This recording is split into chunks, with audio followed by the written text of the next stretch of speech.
What's up? What's up? What's up, everybody? What's up, everybody? How's you doing? How's you doing?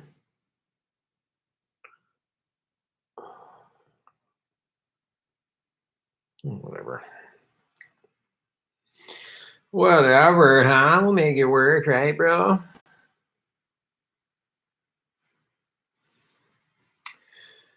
Hello, citizens of Gotham. Boo boo boo boo boo boo boo boo boo boo boo boo boo boo boo boo boo. Hey, can everybody hear me? What's up, Backyard Politics? Happy Cinco de Mayo. Muchas gracias, senorita. It's Taco Tuesday and Cinco de Mayo. It's insane. What's up, Allison? Normally, I don't do this live, but you're going to see me just take the shine off a little, okay? Since the first two people in the chat are ladies, you're going to watch me do this. Did you know I wore makeup? You didn't. Now you do. But it's a vegan, socialist makeup. What? Does that even exist?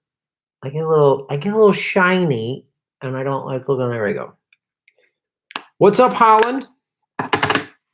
You got to do what you got to do. I don't need it. Thank you. If it gets shiny, or sometimes like I shave and my face gets a little red. You know what I mean? I'm a little vain. We're going to own it. We're going to own it today, guys and gals. We're going to own it. Here's the thing I miss. I miss hanging out with Jimmy and Steph. One of the things I miss, now I've known both of them. I've known Jimmy for like 25, 30 years. I've known Steph for about 20, 25 years. I knew them before they dated.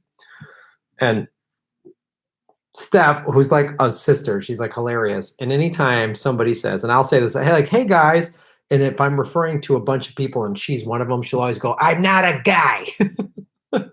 I miss Steph saying that to me. I'm not a guy. Oh.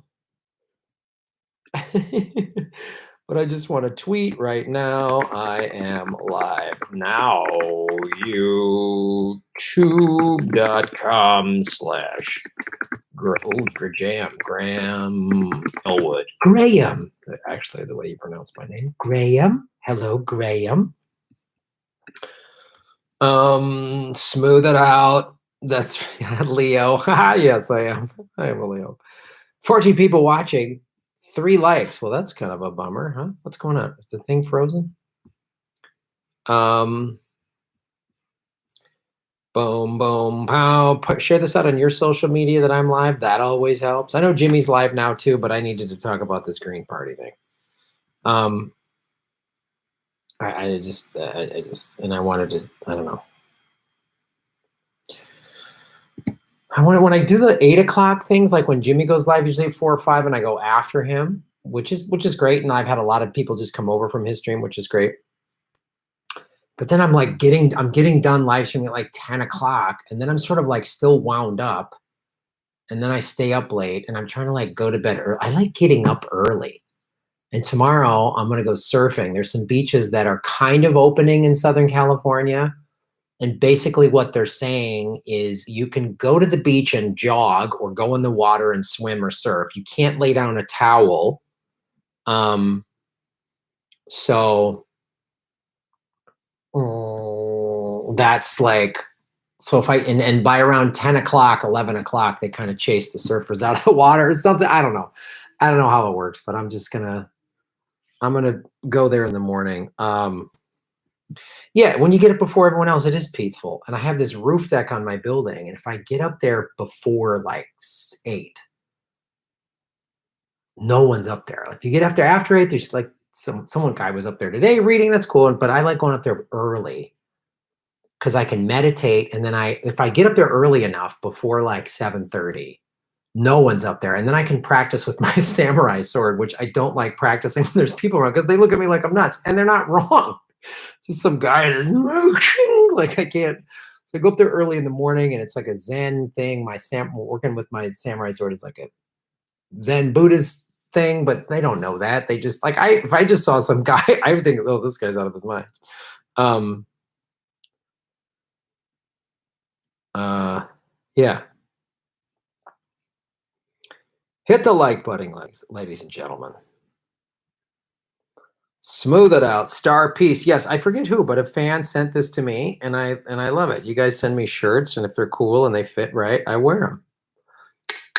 I gotta get the vegan guns, and I just saw this today after watching the Green Party.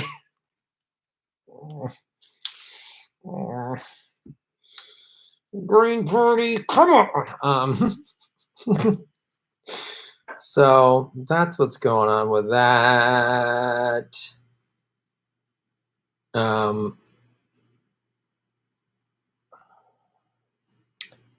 So that's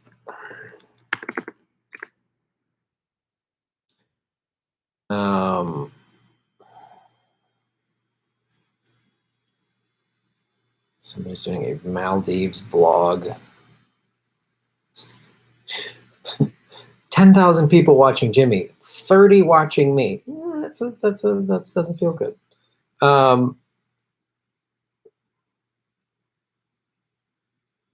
Schultzy, what's up?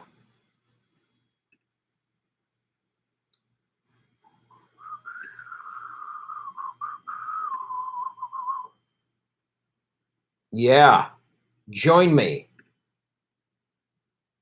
Join me, ladies and gentlemen. Join me on the internet. So,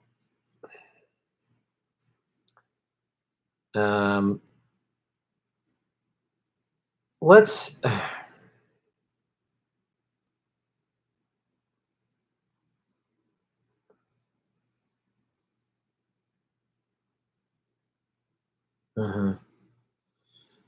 Yeah. Okay. So, is California opening back up soon? Well, so here's what's going on in California. The governor yesterday said that they're going to slowly start opening stuff up, and he announced this like 4-phase plan, starting like Friday, and then the mayor of Los Angeles, Eric Garcetti, said LA is going to be analyzing and making more announcements probably come Wednesday or Thursday on what they're going to do. Well, after Newsom made this announcement, more of orange, Gavin Newsom basically said like each county needs to kind of come up with their own system and plan, because like I'll give you a great example. So LA County is it's got 5 or 6 million people in it or something like that. And so there's been tens of thousands of COVID cases. There's been, I can't remember what the number is, 15 or 2,000 deaths already, whereas Orange County has had like 1,500 cases and 57 deaths. So it's not nearly as populated, Orange County. So they are leaning more towards opening things back up. So, it'll depend. I mean, and San Francisco County, or I think it's called San Francisco County, they got hit the hardest in California. So I don't know, they might be slower to open back up. Again, San Francisco is more of a condensed city like Manhattan. So I think that's one of the reasons it got hit pretty hard. Smaller apartments, more people on public transportation, that kind of a thing, where Los Angeles is way more spread out. And so all the counties in Southern California, you've got Ventura County, you've got LA County, you've got San Bernardino County, and you've got Orange County, and then San Diego County. And so I think they're slowly, what some of the beaches and then like some of the counties are then saying, well, all right, mayors, you determine how this is going to go. So like Huntington Beach and other places like that are saying,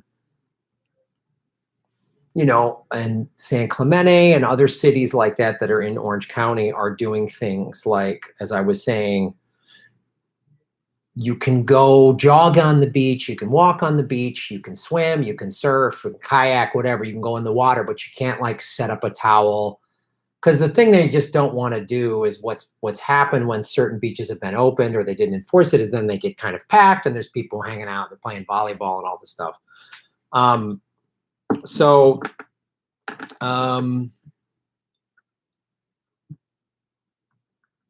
yeah.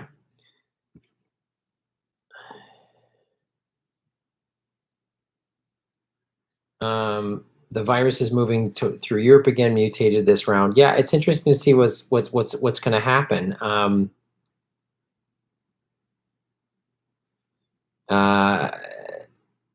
There's no cure. You know what the thing they keep talking about here.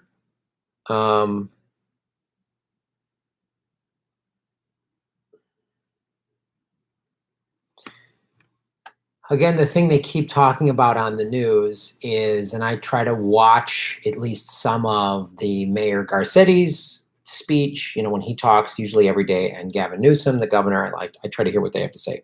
So the thing they keep talking about are the two tests. The one is the antibody test, obviously, which can determine if you already were exposed to it and your body built up an antibody towards it. So,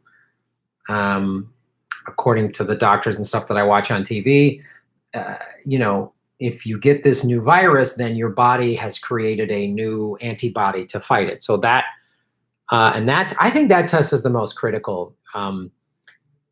You know, someone who's got symptoms testing to see if they have it, that's really important. And it's all about testing and data. But the antibody test, I think, is the most important because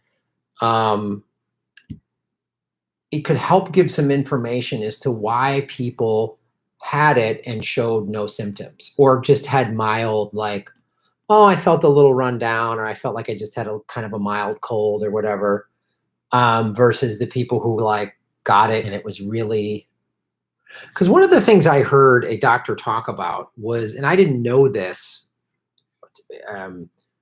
is that there's a viral load. The amount of the virus that you get can determine, as this doctor explained, how bad your symptoms are. I didn't realize this. So it's like, so let's say somebody coughs into their hand and then they touch a doorknob and then you touch that doorknob and you scratch your face and you get it. That's a lower viral load than like if you're sitting next to somebody on a plane for 4 hours and they clearly have it.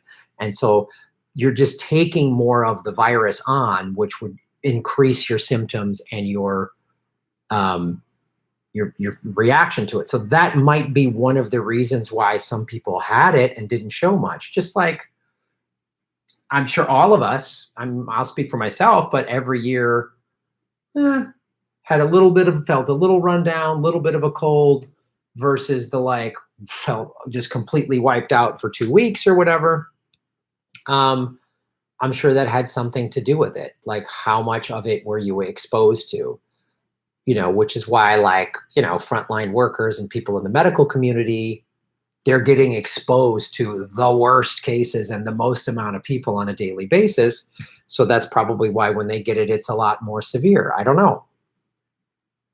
As I said, I really want to get that antibody test. I'm not paying for it. If it's free, I'll take it. Because like I said before, I traveled a lot in February. You know, we did a show in Tucson, in Phoenix, the like weekend of the 8th and 9th of February, the weekend of the 21, 22, 23 of February, we were doing Jimmy Dore shows, and 2 shows in Sacramento, 1 in San Jose, sold out shows, and Jimmy Dore shows and Progressive Comedy Tour shows. There's usually an hour of meet and greet after and shaking hands and photographs and all that other stuff. And even though I'm pretty aware when I'm shaking a lot of hands to make sure my hands are washed before, during, and not to scratch my face, well, so I'm wondering if I had it, and then we did the show in San Francisco, February 29th. So you're talking about 6 shows I did in front of anywhere from 70 to 450 people. So, and shaking hand with all these. So I literally shook hundreds of hands in February when it was already in this country. And there's all shows on the West Coast, which LA, San Francisco, Sacramento, Phoenix, all have direct flights from China. They all do. The whole West Coast has direct flights to Shanghai and Beijing and Hong Kong. Everyone does. So I wonder, that's why I want to get the antibody test, because if I had it, maybe and I remember feeling a little run down, and I just thought it was because I was traveling a lot. Like I didn't have any severe symptoms, and I pay very close attention to my health, and especially when I'm traveling, because I don't want to get sick and lose work, and so I don't know, man. Do not trust vaccines, especially Bill Gates is involved. You got that right.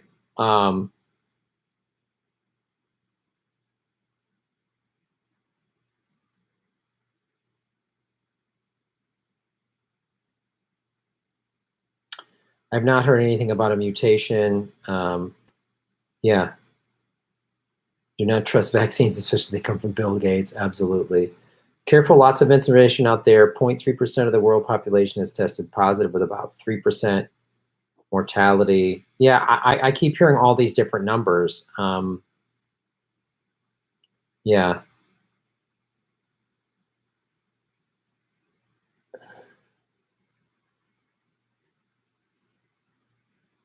Wow. My closest friend lives in England and runs a clinic in the Lakes region and has a staff of a little over 200. So far since the virus hit the UK, she's lost up to 40 patients, including 5 of her staff. Well, that's wow. That's brutal. I do not do Instacart. Please get your feed interruptions fixed. What's interruptions? What's going on? Can you not see and hear me? Beautiful weather in Portland today. Outstanding.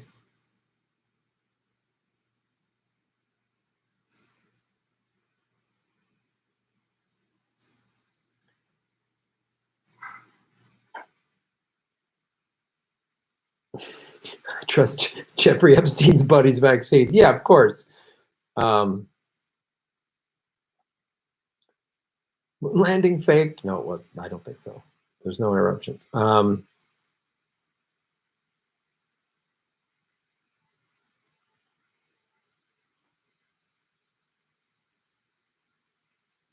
Graham, do not worry. This is hype. Do not believe English Post. No young people die. Yeah, it's hard to say. Are there any documentaries about veganism that you recommend? Forks Over Knives is a really good one, just about a plant-based diet and eating raw food and stuff like that. It's really good. It's a really good one. There's also good documentaries just about food in general, Fed Up. Yeah, that's a really good one.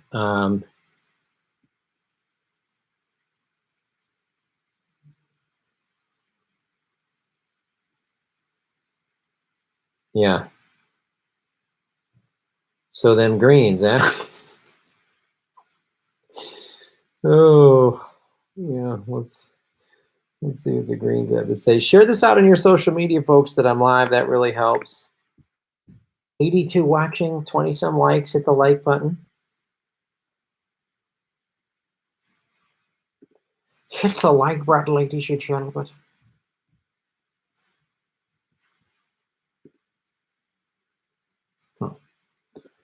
All right. Kind of weird. What kind of weird middle class nonsense? Oh, I have a puppy trying to eat my toes.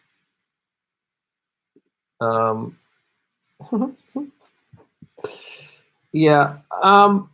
Okay, so let's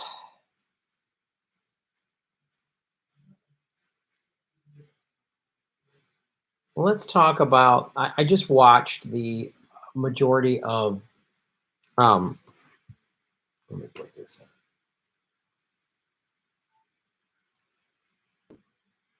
Hello, everybody. You're watching the Political Vigilante, and I just watched the Green Party debate that was held by this organization. I forget what, and the organization, reached out to all the candidates and they interviewed. Only 3 of them showed up. Howie Hawkins didn't. This guy Dario, I forget his last name, didn't. And they've advertised Jesse Ventura was going to be there, but Jesse Ventura has since said that he is not running as a Green. So I really want to put this. I want to show this. What Jesse Ventura said.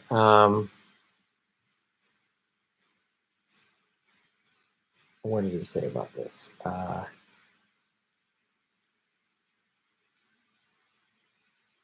So Jesse Ventura.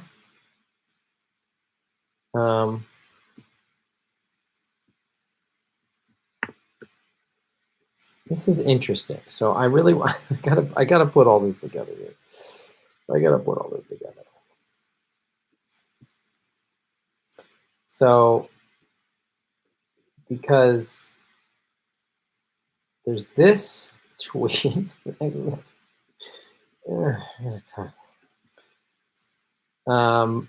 And then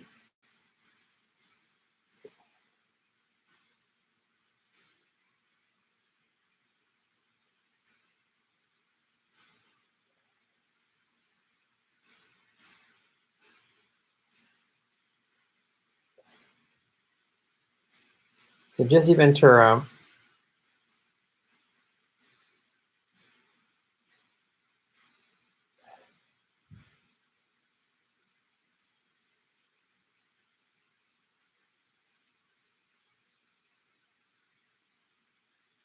It's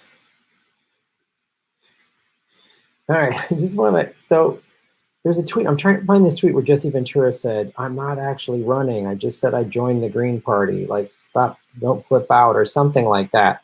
So I'm trying to find that real quick.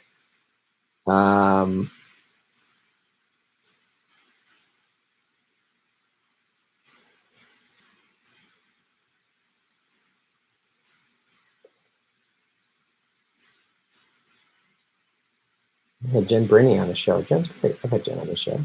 So I don't know. I can't seem to find that. But I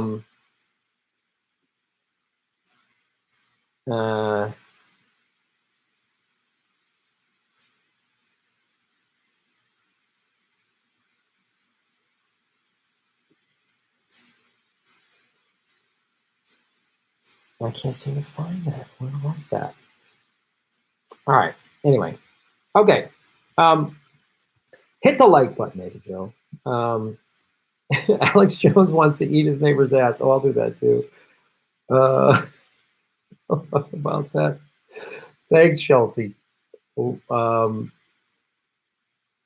know me and Jimmy are at the same time. I always try to do it at a separate time than Jimmy because I know many of you like watching both. But do you enjoy jackfruit meat substitute, and does it really taste similar to meat? I don't know if I've ever had a jackfruit meat substitute. I've had a lot of different meat substitutes. Some of them do taste, some of them don't at all. It really depends. So it's hard to say. Hello,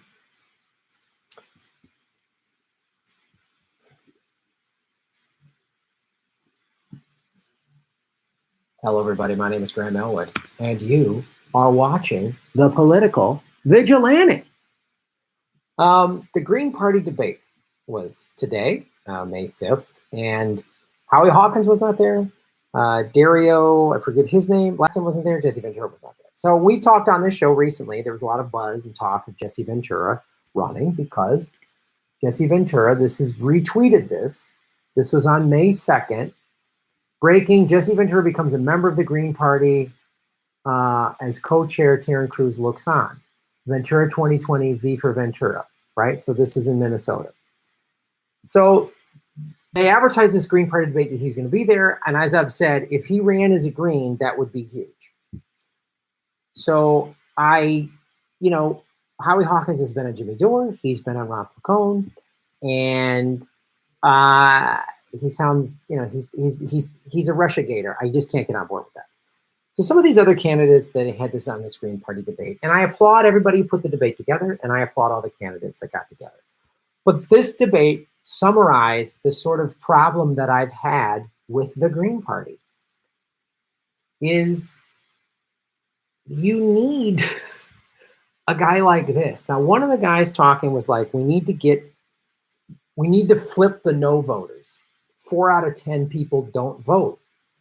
And rather than shame them, he was saying, and I've said this too, I've talked about this numerous times on this show because there was an article that was done on it 3 years ago.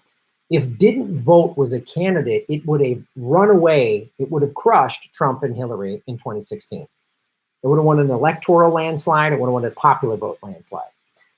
And what this one guy was saying was 4 out of 10 people don't vote. And he thinks, and I agree with him, that most of those people aren't doing it because they're lazy or dumb or don't care. They're doing it because they think the system is corrupt and broken, which it is, and they're not represented. It doesn't matter who they vote for. So it's really more of a protest. The not voting is a protest. And if you coordinated to get those people together, that would be powerful. So telling these people, look, if you think the system is so broken, vote for the Greens. And I think that's a fine strategy. The problem I've had with the Green Party, and I heard all this in bickering, this one guy, Chad, was talking about Howie Hawkins was corrupt and put in there, and this other woman said that neither one of them would vote for Howie Hawkins because it's the party's corrupt. And I just, I just was like, great. So there's the kind of inner corruption. And this is the problem with the Green Party. As I said, I've had Jill Stein on the show. I like her a lot. I voted for her in 2016. And I feel better about that vote today than I did when I did. And I felt good about it 4 years ago. But I feel better about it today because we've learned just in the last 10 months even more about how awful the Clintons are, in particular with their ties to Jeffrey Epstein. Like, that just keeps getting worse and worse. And so I'm so glad I voted for Jill Stein. And watching these Vote Any Blue Will Do's say Joe Biden is the lesser of two rapists, you need to vote for him, it just shows you how insane the neoliberals have gotten. The Democratic Party is so corrupt. We've watched Bernie sell us out. So a lot of us who were like hanging our hopes on Bernie or Tulsi or the two of them running together or whatever, or the squad, and everyone's going to get together and yay. No, the progressives within the Democratic Party have all buckled. They've all sold us out. They all just are going to play ball. The stimulus plan shows it. The fact they're all lining up behind Joe Biden is a joke. It's a complete joke. So there's an opportunity for the Green Party to scoop up a lot of the real progressives, the Bernie supporters, the Tulsi supporters, to get the people that don't vote involved. And you're not going to do it with a bunch of candidates no one's ever heard of, debating these sort of ultra left fine points. After a while, I felt like I was just watching some, live streaming a school board meeting on, cable access. I mean, I was like, the Green Party, too often its problem is that it's just this sort of token gesture for people on the left who are done with the Democrats. Like, oh, I'm a Green now. And there's not a lot of like legitimate, how do we win? It's just Greens and talking about some of it is good policy, and I agreed with so much of what they're saying, but then they just want to go off in these sort of esoteric debates and discussions about all these things. It's like, how is that going to resonate with anybody outside of your little handful of lefty buddies at your farmer's market or whatever? Like, how are you going to get those 4 in 10 people that don't vote? How are you going to talk to them? It's the thing I said that Bernie completely blew it. That March 15th debate, he blew it. That was his chance to stand in the middle of history and go, I'm the guy to lead us out of this crisis. Like FDR did. the Depression hit. There was riots, there was strikes, there was tens of millions of people unemployed. There was the Dust Bowl. Like it was all of that. And then Hitler started stacking up his troops in the 30s in Europe and was like, well, that problem's over there. And that problem got closer and closer and closer while we were facing complete collapse here. And FDR rose to the occasion. Bernie could have done that and he did not.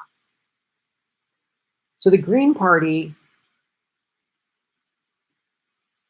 sees the moment. And I don't see that happening. The only way they do that is if this guy decides to run. And I don't know if he's going to or not. If he does, so many people would rally around. And what the Green Party, and I've said this before, so for Ron Placone and I have been doing the Progressive Comedy Tour for 2 years. And one of the things we did with that tour is we always said it's more than a comedy show. And we'd reach out in every city to political groups, mainly the Green Party, the Democratic Socialists of America, the DSA, and Movement for a People's Party. And the one of those three groups that consistently flaked, didn't get back to us, didn't have much of a presence was the Greens. They showed up in some places, but Movement for a People's Party and the DSA were almost in every city. I mean, they were so on it. And they had organization and they had, well, yep, we're in. A lot of times they reached out to us. Hey, we heard you're coming to our town. A DSA or Movement from a People's person in another city said, hey, and contacted the person. And the Green Party, one time Ron said, he reached out to a Green in a city and said, hey, would you mind, you want to set up a table? And the guy said, oh, that's when I have yoga class. Literally, that's what a guy said. And that's been always my problem with the Green Party. I voted for them. I voted for them in local races and state government.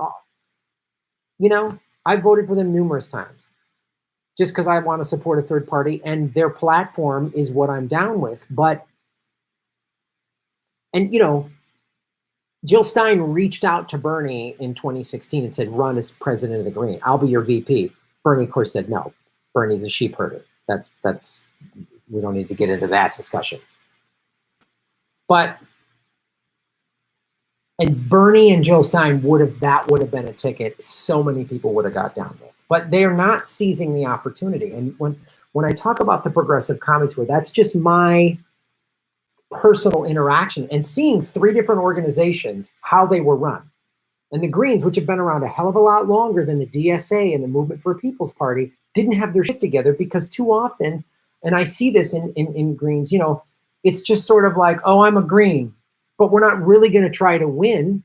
We don't really think we can win. We're not going to try to really win. We're just going to say these lofty things in speeches, but not really try to. And we're going to, you know, hand out flyers at a farmer's market in some super lefty part of town or state, in Austin, Texas, and Portland, Oregon, and all those places. Great, but they're not like going out. The thing that the DSA is doing is they're going into red states. They're going not just to the lefties, they're going into working class people and saying, we have a solution for you. Movement for a People's Party is doing the same thing.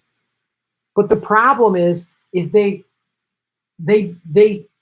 mountain to climb for them is huge. I get it. But they don't want to, and this one thing this guy Chad brought up, he goes, we're not utilizing our social media. So I had to dig around to find this debate. The Green Party USA Twitter feed, it wasn't all over. Their Facebook, it wasn't, and then it was like through like the whole party didn't get behind this debate. This is the problem. It's just like a handful of hippies in this town and this town, and they're not really like, get involved. And again, I'm telling you, Movement for People's Party's got their shit together. The DSA, I know it's not a political party, but they're an organization that could really help sway an election. Right? The Sunrise Movement. They got their shit together. And I've been a Green for 30 years. Well, okay, what have you won? Win something. Like when Kenneth Mejia made it out of the primary 2 years ago, which was a big thing. And there was another woman, I forget her name too, who was running in another district who made it out. because California has a top 2 open primary system, right? And it was a big deal. The whole United States Green Party should have got behind those 2 people and said, let's do this. Get these people. We have a chance here. Spend all of our money and our resources. And if we just get one, if one of them wins, we just get Kenneth Mejia in Congress. Holy shit, is that big news? And we all would have done. I tried to, he was on Jimmy Dore. I promoted it. Jill Stein came on Jimmy's show.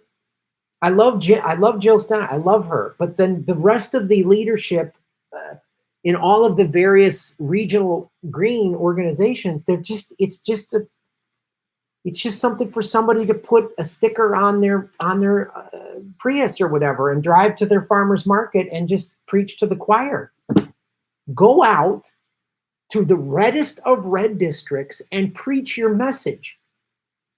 Tell people right now who just didn't pay their rent for the 2nd month in a row, or had to put their rent or mortgage on a credit card, or dip into their kids' college fund, or dip into their retirement, or dip into their savings. How many people have had to do that? How many of you watching have had to do that? You just did it on Friday. And you went, well, I know a lot of people are like, well, I'm not working, but thank God my savings is okay. For now, all those people, I don't know when I'm going to work. I have a friend of mine who does live events. He produces live events for a living. He's like, I don't know when I'm ever going to work. I got friends of mine scrambling to find new jobs.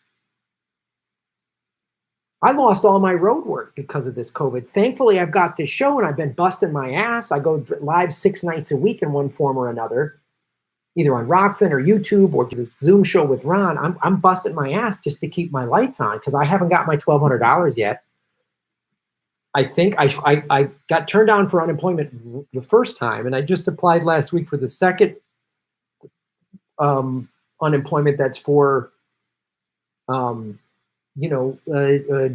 1099, freelancers like me, because that's what I am as a stand-up comic. I'm a freelancer. I don't work for one company.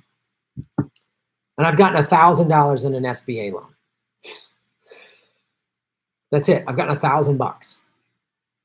So if I didn't have this show and I was just a road comic, I would be scrambling rent. I don't know. I would not be paying my rent. I would just have to go, sorry.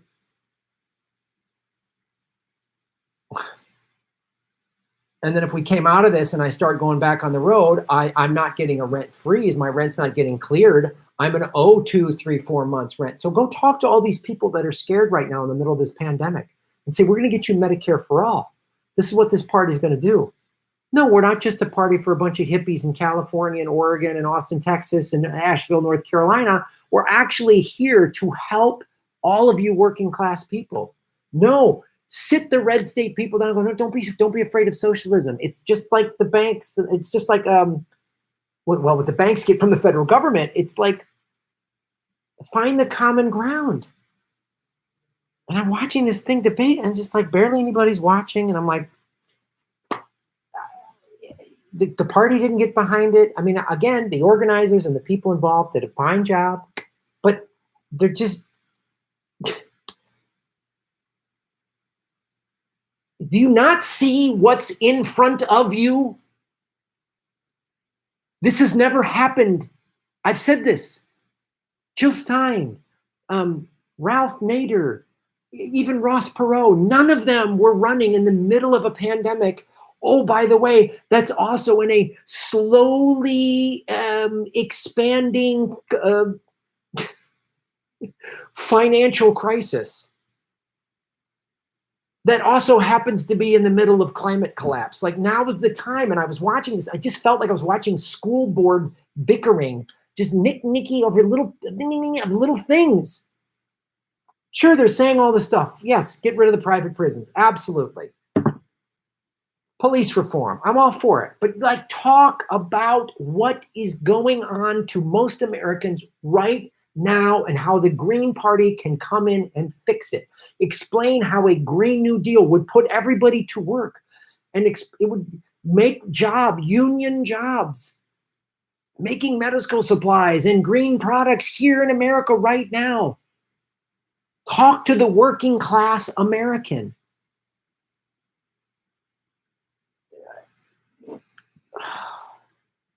And they're like, the party's just drafting people and picking people. They're not letting a real primary happen. Okay, well, you guys are acting like you're a real party and you're not.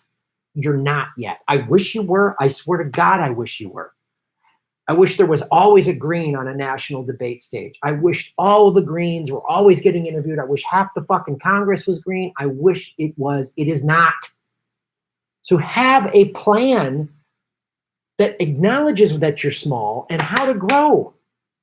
Get some people that like did startups, like find some innovative thinking, because you're arguing and playing like you're at the table. You're not.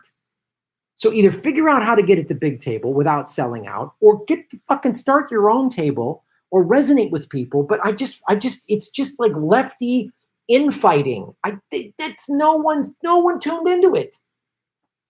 Nobody who's sitting there going, how am I going to pay my bills, is going, oh, I want to listen to a bunch of people I've never heard of bicker about the fine points of the Green Party's inner workings. I'm sorry.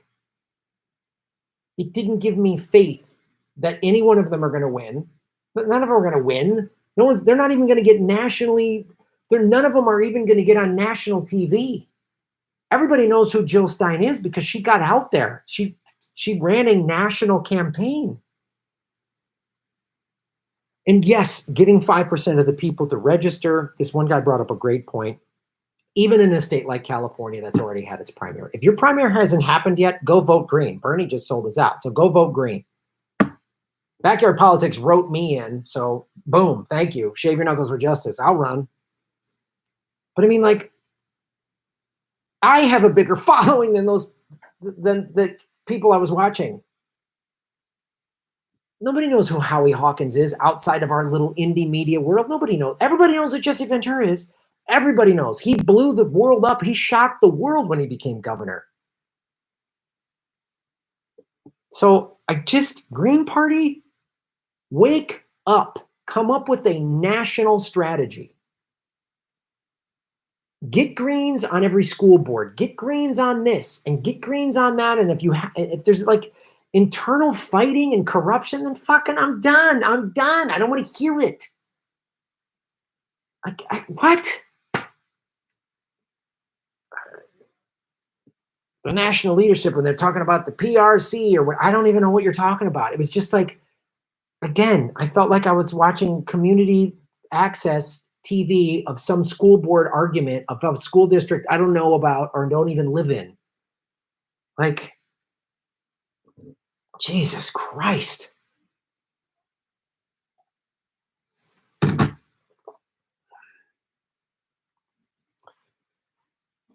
You need somebody big. That's what you need. You can argue that it's not fair or not right. You know, somebody said, oh, we don't need some celebrity candidate like Jesse Ventura to hijack the. No, you do. You think out, you get outside of your little green bubble. 4 in 10 people don't vote.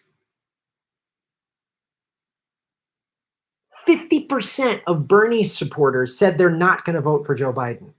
Give us something. I've said this.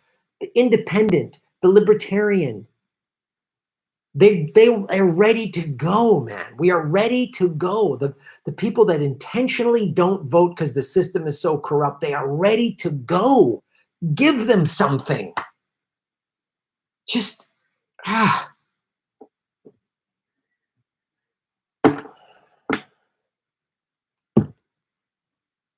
So I don't know. I hope this guy runs, unless Nina Turner joins movement. I mean, Nina Turner tweeted out, I love movement for a people's party. So I don't know. I hope that means Nina's going to run, but I'll be honest with you.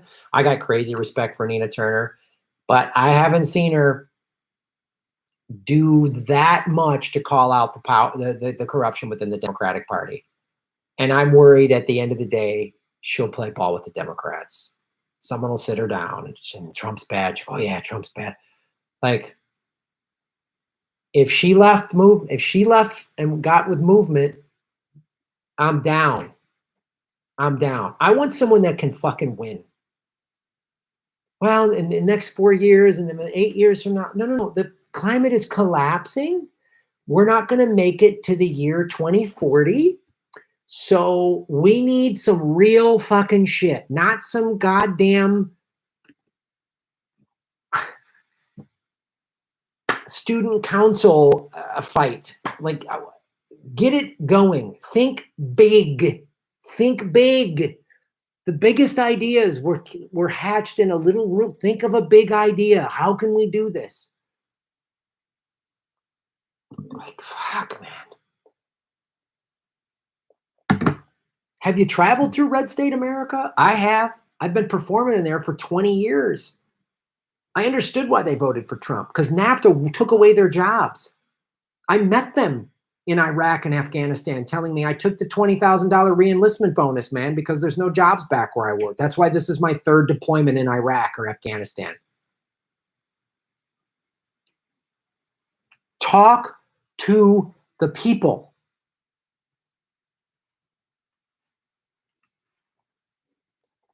Shave your knuckles for justice.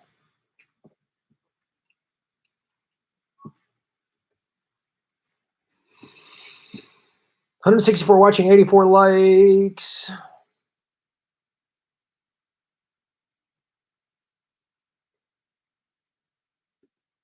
Look up history of Disneyland. File the money. Save your cutlass from Rusty's. It's Elwood. Tree party, a free party. Plant more trees. Everything seems impossible until it happens. Thank you for saying that. Like,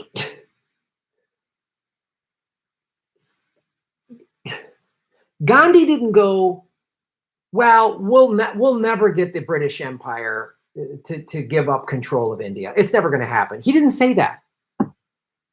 Dr. King didn't go, look, man, 400 years of Jim Crow laws, slavery, Jim Crow, it's never going to happen. We'll never get this done. Those guys didn't say that. That's why we're still talking about them decades later. FDR didn't go, the only thing we have to fear is purity tests. Keep it centrist. He didn't say that. He's bold ideas. It's like fucking enough. Like and people like Joe Biden goes, now's not the time for a revolution. Oh, that's right. You're so right. Boy, revolutions always happen when everything's going good. That's typically when revolutions happen. Everything's going good. Yeah, add this to it. Yeah, everybody.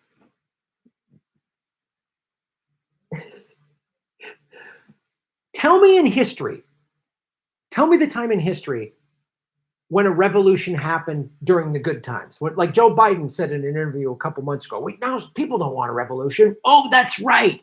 That's when revolutions happen. When everybody's got a job, there's no pandemic, there's no crisis, there's no war, that's exactly when revolutions happened. Exactly. Yep. Everything was going so good for Black people in America, especially the South. That's when MLK and Rosa Parks and all them went, yeah, things are so great for Black people in America. Let's start this civil rights movement. No, they had enough. We can't do this anymore. So, hey, Susan B. Anthony, just wait. Don't start this suffrage women voting thing. I mean, I want you guys to get the vote, believe me, but now's not the time. There's like a depression happening where the economy's not greatly easy. We just had World War I. That's not the time, Susan B. Anthony. Just settle down.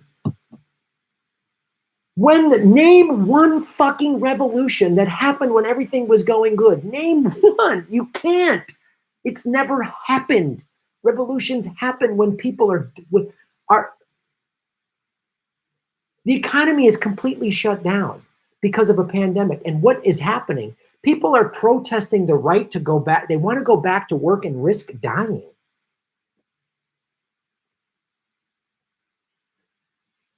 It's crazy. No one would be protesting, or it'd be very little. If our government went, 2 months ago went, okay, free healthcare. The government's going to pay your rent and your mortgage for a minimum of 3 months, and you get $2,000 a month UBI. Don't work, don't go out. We'll pay your healthcare. We'll give you $2,000 a month, and you don't have to pay rent. Everyone could stay at home. Everyone go, cool. Yeah. One of the reasons people are like, I got to get out, we got to get back, is because they can't work. They're scared. They're shut in. There's all this fear. There's nothing. They haven't gotten their unemployment. They haven't gotten any of that crap. So we need a fucking revolution, a peaceful, nonviolent revolution. We need a general strike. We need people to lead that. It's like we need to have a general strike. And then I watch the Green Party debate, and it's like people arguing, well, what kind of sign should we hold? Wait a minute. Like, what? Go. Like, get someone to lead you. It's unbelievable. You should be recruiting somebody. The Green Party should get together and just go, rather than have this act like you're having a primary, like a real party, go, just who's the one that's on board with what we stand for as the Green Party. We're not going to give up. We're not going to sell out. Who's on board with us? Who's got a big name? Or is there a millionaire who wants to give us real money? Look what Bernie did. No corporate money, all these individual donations, because people thought he had a shot, and he did, and he should be the nomination. Separate story, but I'm telling you, look to what Bernie did. Not his sheep herding, but look how he mobilized people. Like, I'm sorry, I think I played team sports. Do you think any team that's never won a championship that eventually got over that hurdle, what did they do? In any sport, they went, look at the teams that keep winning. Why does that team keep winning? We need to do what they do. The New England Patriots were awful for decades. They went to the Super Bowl like once in the 80s, got crushed by the Bears, once again got crushed. Then they brought in Belichick, and he said, boom, how do we win? How many championships did Golden State Warriors win until they got Steve Kerr, who was a proven winner? Won 3 championships with the Bulls, 2 with San Antonio, and then he's won 3. How do we win? Not win at all costs, but how do we get our message? We have a good message. How does it get across? Look to business. How did Uber do what they did? How did these companies that nobody thought could ever exist, how did they do it? Find everybody who is an innovative thinker and find the common thread, and then do it with your policies. Get innovative. Getting signatures at a farmer's market in some blue liberal area, great. God, I don't know, social media? Do you have a weekly YouTube show, Green Party?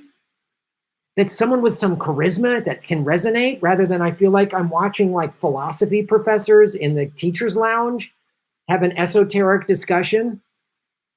Fuck. Talk about that shit anymore. Hit the like button, ladies and gentlemen.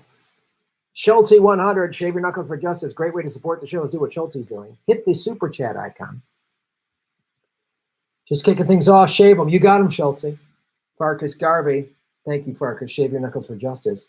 Will you and Ron do more post-debate shows, and will you get any satisfaction when Biden embarrasses himself and MSNBC scrambles to defend him?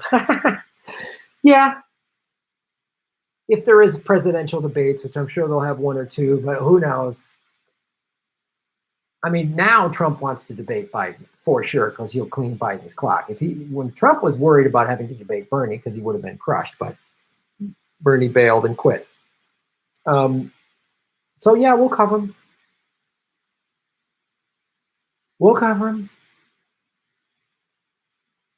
And we'll see how MSNBC lies and everybody else.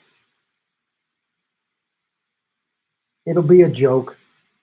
No real issues will be discussed. It'll be like the Hillary Trump ones. It'll get everybody distracted and get everybody mad, and a bunch of people will just check out and go, this isn't paying my bills, watching these 2 old rapists argue.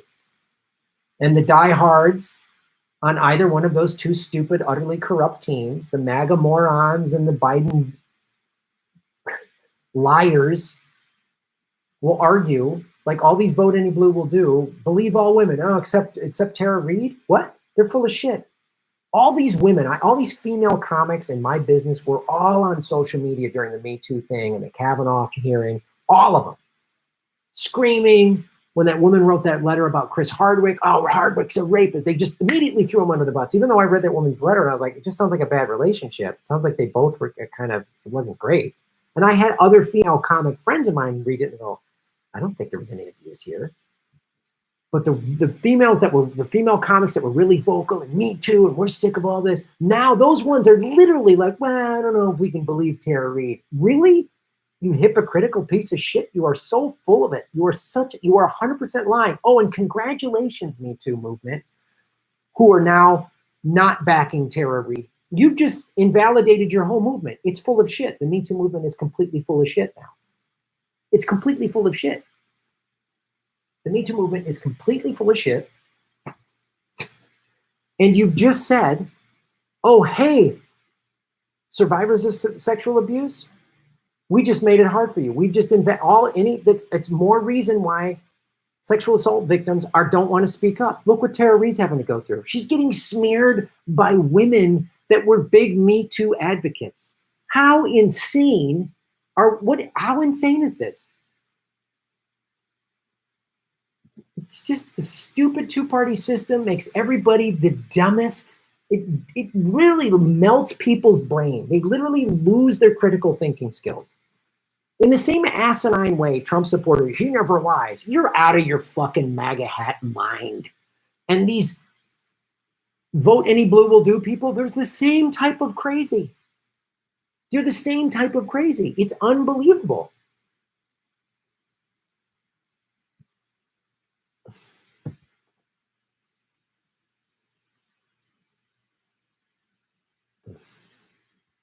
So yes, Farkas, we will do more post-debate coverage. Hope that answered your question. Tony DeMeo, shave your knuckles for justice, Tony. You talk like a socialist. I love that. Yeah, I know, because I am one. I'm not afraid to say it, Liz Warren. I'm a capitalist. I'm not for unilateral destruction. Blah, blah, blah, blah, blah, blah. Give another speech at the Federalist Society. Liz Warren, you Republican. Ugh. Sam D, what's up, brother? Shave your knuckles for justice. Yo, thoughts on Trump blocking Dr. Fauci from appearing before Congress, but allowing him to appear before the Senate because the House is a setup. The Democrat House is all a setup.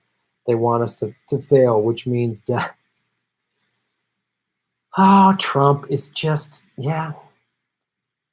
I mean, he's the leader of this stupid, corrupt country. And he's sold out his own supporters. The people that voted for him should be up in arms about him. They should.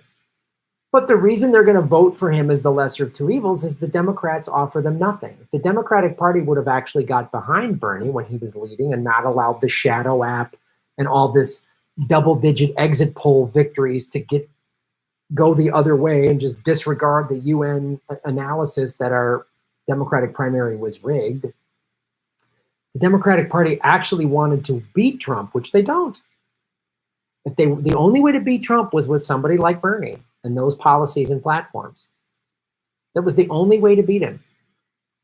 Because Bernie would have gone like he did a year ago on that Fox News town hall meeting. Bernie explained what his democratic socialism actually is. No, he said, it's not evil totalitarian communism like they had in the Soviet Union. It's not that. It just means everybody gets the same stuff.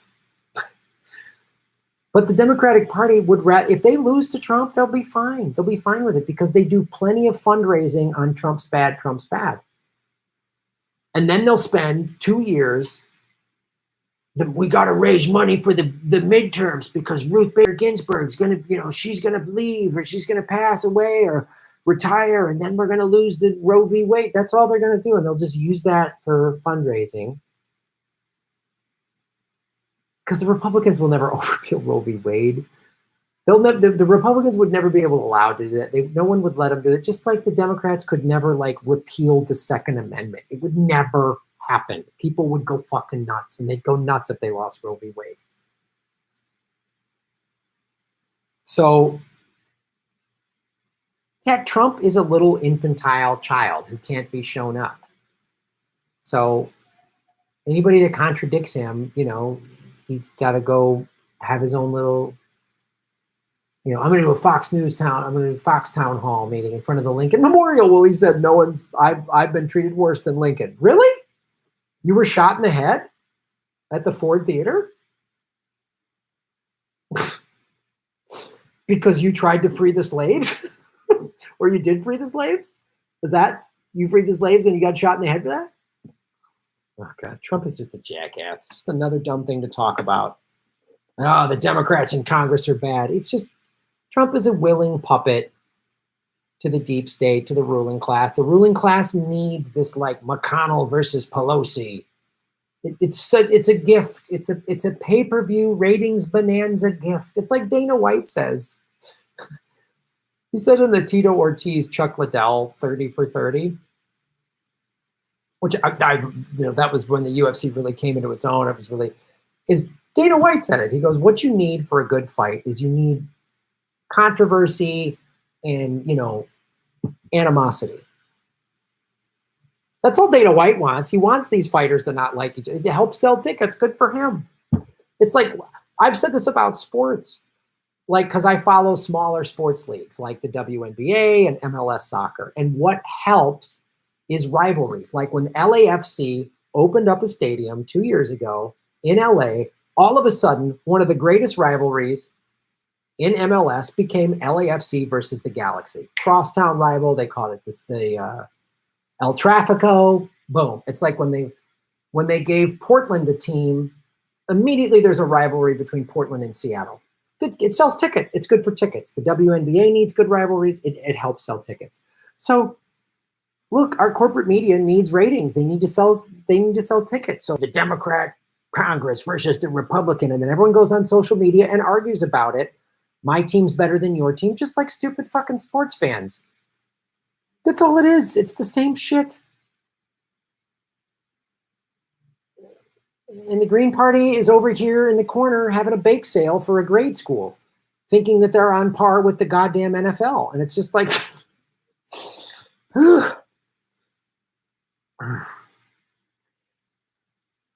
there is a sleeping giant right now in lefties and independents and progressives and libertarians even. There is a sleeping giant. There is 100 million voter block of people waiting for a real democracy. There is this sleeping giant. I'm a history buff. I like history. One of the reasons Japan bombed us so brazenly was we were not a superpower. After World War I, we got into World War I late. Then we got hit with the Depression like everybody else did.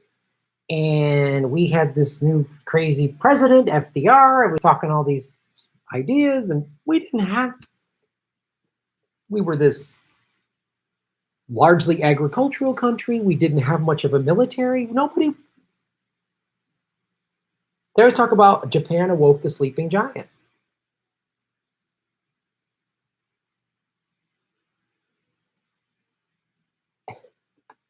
You need a unique set of circumstances to line up to get people to wake up.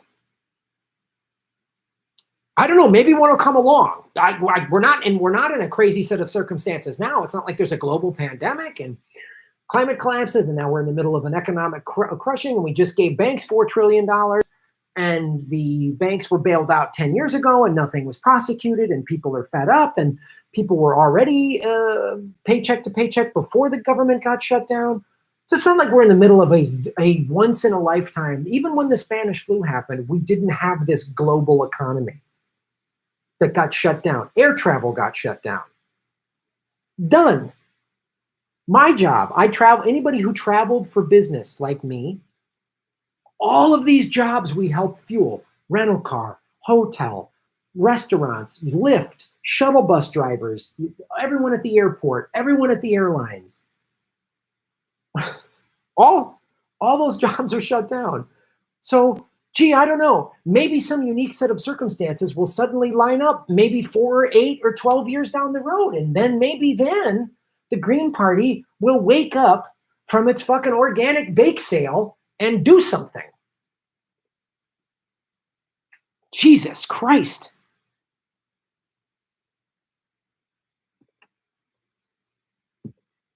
Seth Peterson, shave your knuckles for justice. Thanks, Graham, for all that you do. It's extremely frustrating to see so-called progressives cave to the establishment. Things can change if you're willing to fight for it. Sadly, we always settle for the lesser of two evils. Yeah, I mean, and I'm putting that out on as much as my soul. I'm the lesser of two. That's why this system is so broken.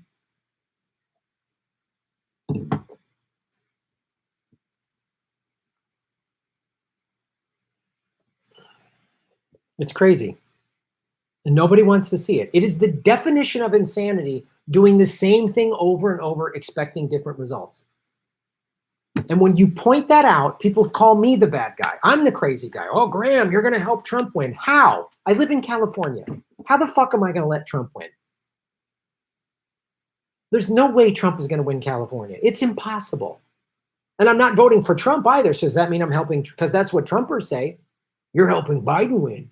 You hate Biden too. Because if you don't vote for Trump in California, you're going to let Biden win California. The Trumpers say that. God, people are fucking stupid. You've been lied to. You've been propagandized. The 1% has fucked you over. I don't care if you got a MAGA hat on or a Biden for president on or I'm with her pussy hat. I don't care what the fuck dumb hat you're wearing. You're dumb for wearing one of those hats, for starters, but you've been screwed over by the ruling class. You've been lied to. You've been told a bunch of bullshit from day one. But if you don't want to believe it, if you don't want to wake up and you want to fucking go get your gun and protest the right to go get COVID-19. It's so funny. My body, my choice. Oh, all of a sudden these Republicans are pro-choice. That's weird. What a weird set of circumstances. Suddenly they're pro-choice. My body, my choice. Gee, where have I heard that before? MAGA hat? And then you're literally telling me, Graham, you got to vote for Joe Biden. We can't let Trump win. Really? Joe Biden, the Democratic Party and Joe Biden is the reason Trump will win. It's their fault. And you want to keep giving them your vote. Okay. Tell me vote any blue will do. Ask and any blue will do this. Let's say there's a business you go to and they keep fucking you over. A restaurant, let's say. Fucking your order up, overcharging you, delivering you the wrong food. They're rude. But you tell them, I'm going to come to your restaurant no matter what, but you better change. What incentive do they have to change? None. Yeah, but this is different. This is Trump. No, your stupid attitude is why we have Trump.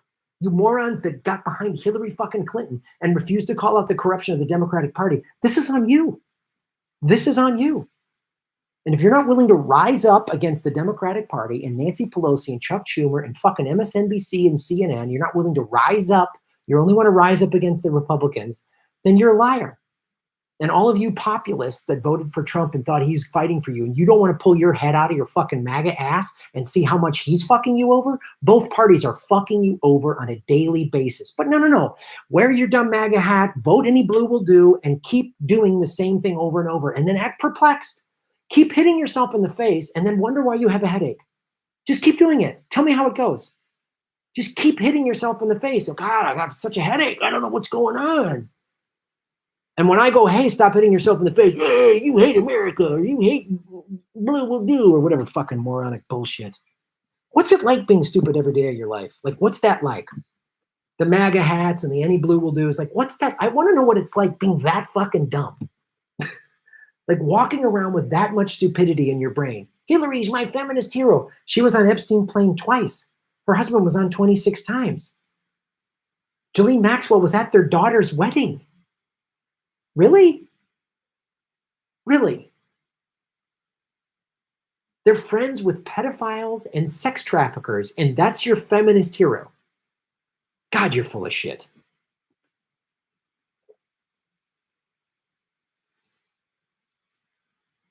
The dumber you are, the smarter you think you are. Yeah, that explains Alex Jones.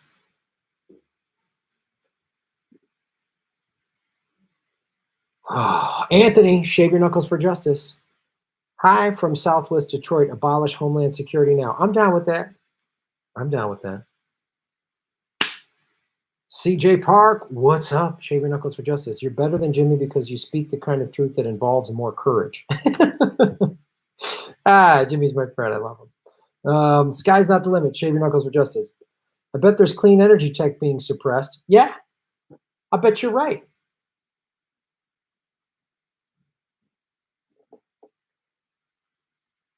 I bet you the solutions, we already have them and they're just suppressed. A real Green New Deal would put everybody to work, save the planet, get us out of this recession from this pandemic, prepare ourselves for the next pandemic, if and when it happens, protect our grandchildren from complete climate collapse, save the planet, stop consuming all these parks and oceans and everything that everybody wants to go back to do so badly. What if they were 10 times cleaner and more efficient? Fuck. Sam Dean, what's up, brother? Great answers, mate. Keep up the fight. Quando. Thank you, Sam. Thank you. Tisha T, shave your knuckles for justice. Between you and Jimmy, there seems to be no hope. Well, I can't speak for Jimmy, but I can speak for myself. If you listen closely to what I'm saying, I'm frustrated, I'm mad, I'm pissed off, but I'm showing you what needs. I'm showing you the roadmap to how we can do this. I said there's a sleeping giant, which means we could change some shit overnight. We are in the most leverage anyone has ever had is right now. There's a bunch of strikes on May 1st, which was awesome. Keep that shit going. This is the moment. I did a video. I told you about this. There was a bunch of strikes in 1918, 1990, after the Spanish flu, after World War I. There was a bunch of labor strikes leading up before even the recession, or the Great Depression hit in 29 when the market crashed. And then there was more labor strikes after that. The old saying is, FDR didn't bring about socialism. He saved capitalism. He went to the capitalists and said, look, if you guys don't let me give everybody these social programs, you're done. It's like unbelievable.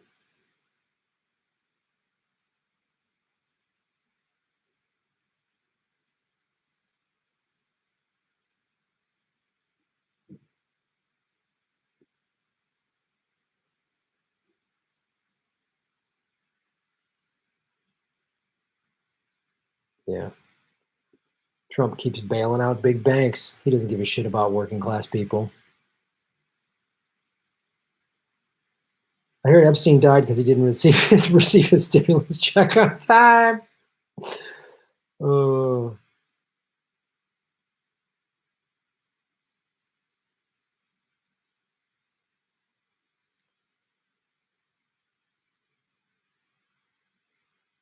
I really want to move out of the USA. I have 2 degrees and work experience in university teaching and research, but have no savings because of loans.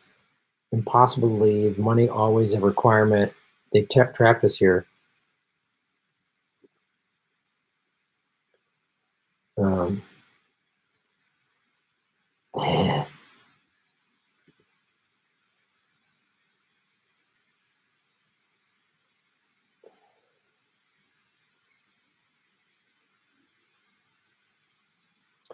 This is a great plan.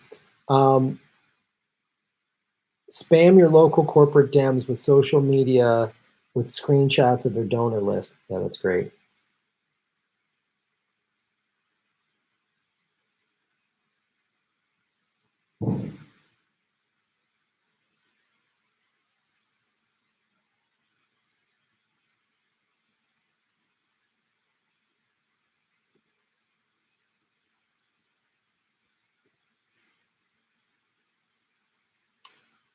It's the 21st century kind of indentured servitude. Yep, you got that right. Had to leave. CIA work is erratic.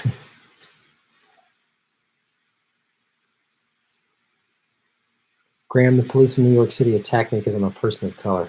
It sucks. I'm sorry. It doesn't surprise me. When our Australia's health minister was asked about Trump's injection statement, he literally laughed. The USA is being laughed at. Yeah, we are a joke. America is a joke.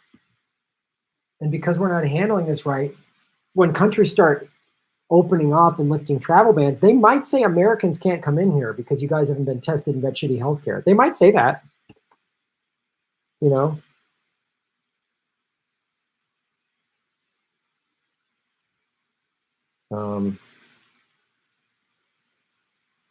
Religion, otherwise known as clutching at straws. Hit the like button, ladies and gentlemen. Oh. Tisha T again, shaving knuckles for justice, Tisha. All of our politicians have a price. Everyone else doesn't care. Hopeless. Well, it looks hopeless, and I don't blame you or judge you for having that attitude. I choose to not have it most days. I've had it plenty of days because now's the shot for people to wake up. I don't know. It's starting to happen, seeing rent strikes and seeing labor strikes, seeing the vice president of Amazon step down because he's like, this is bullshit. That encourages me.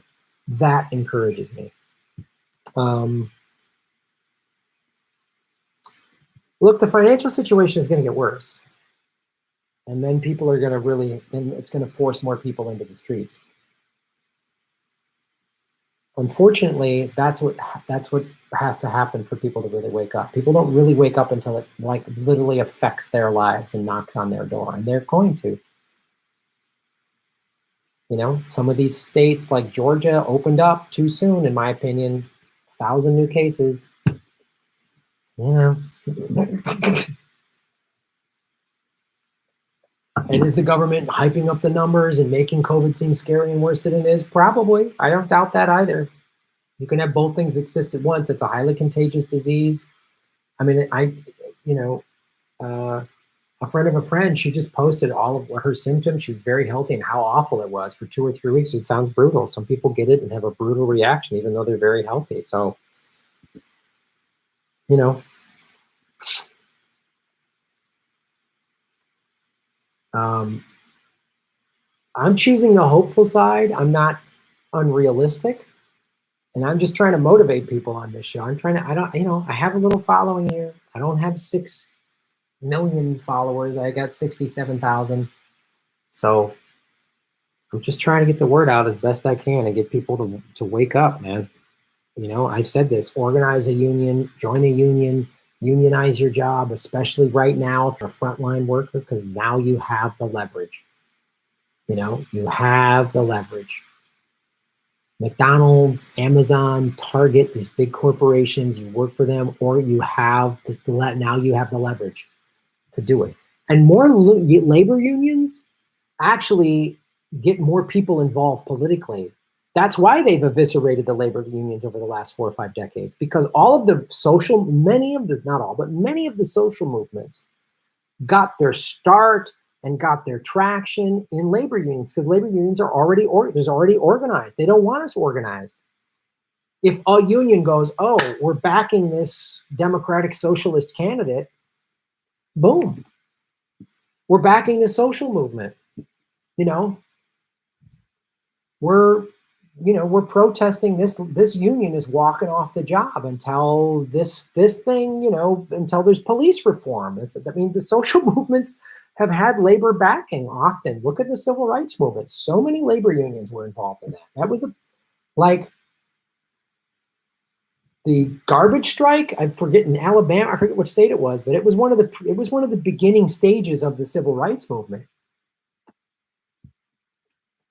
Like there was all these strikes that started that were overlapping into civil rights.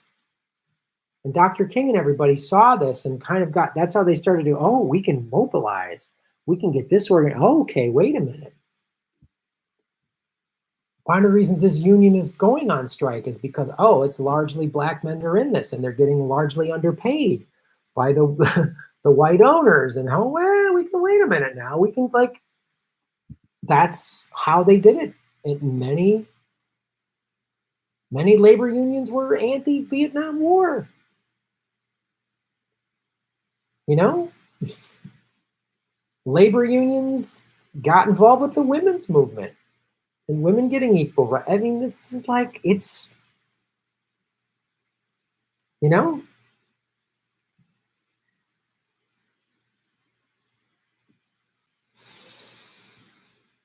All right, kitty cats, let's do a segment, huh?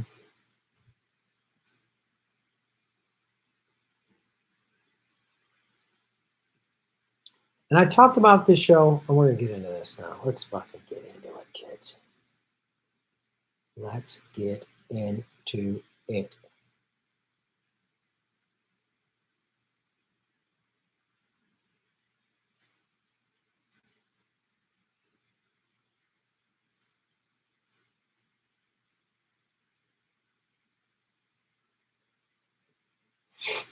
Okay, here we go.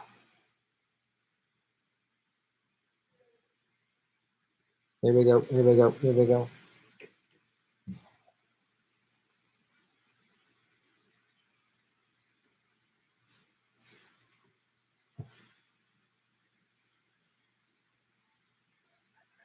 Oh.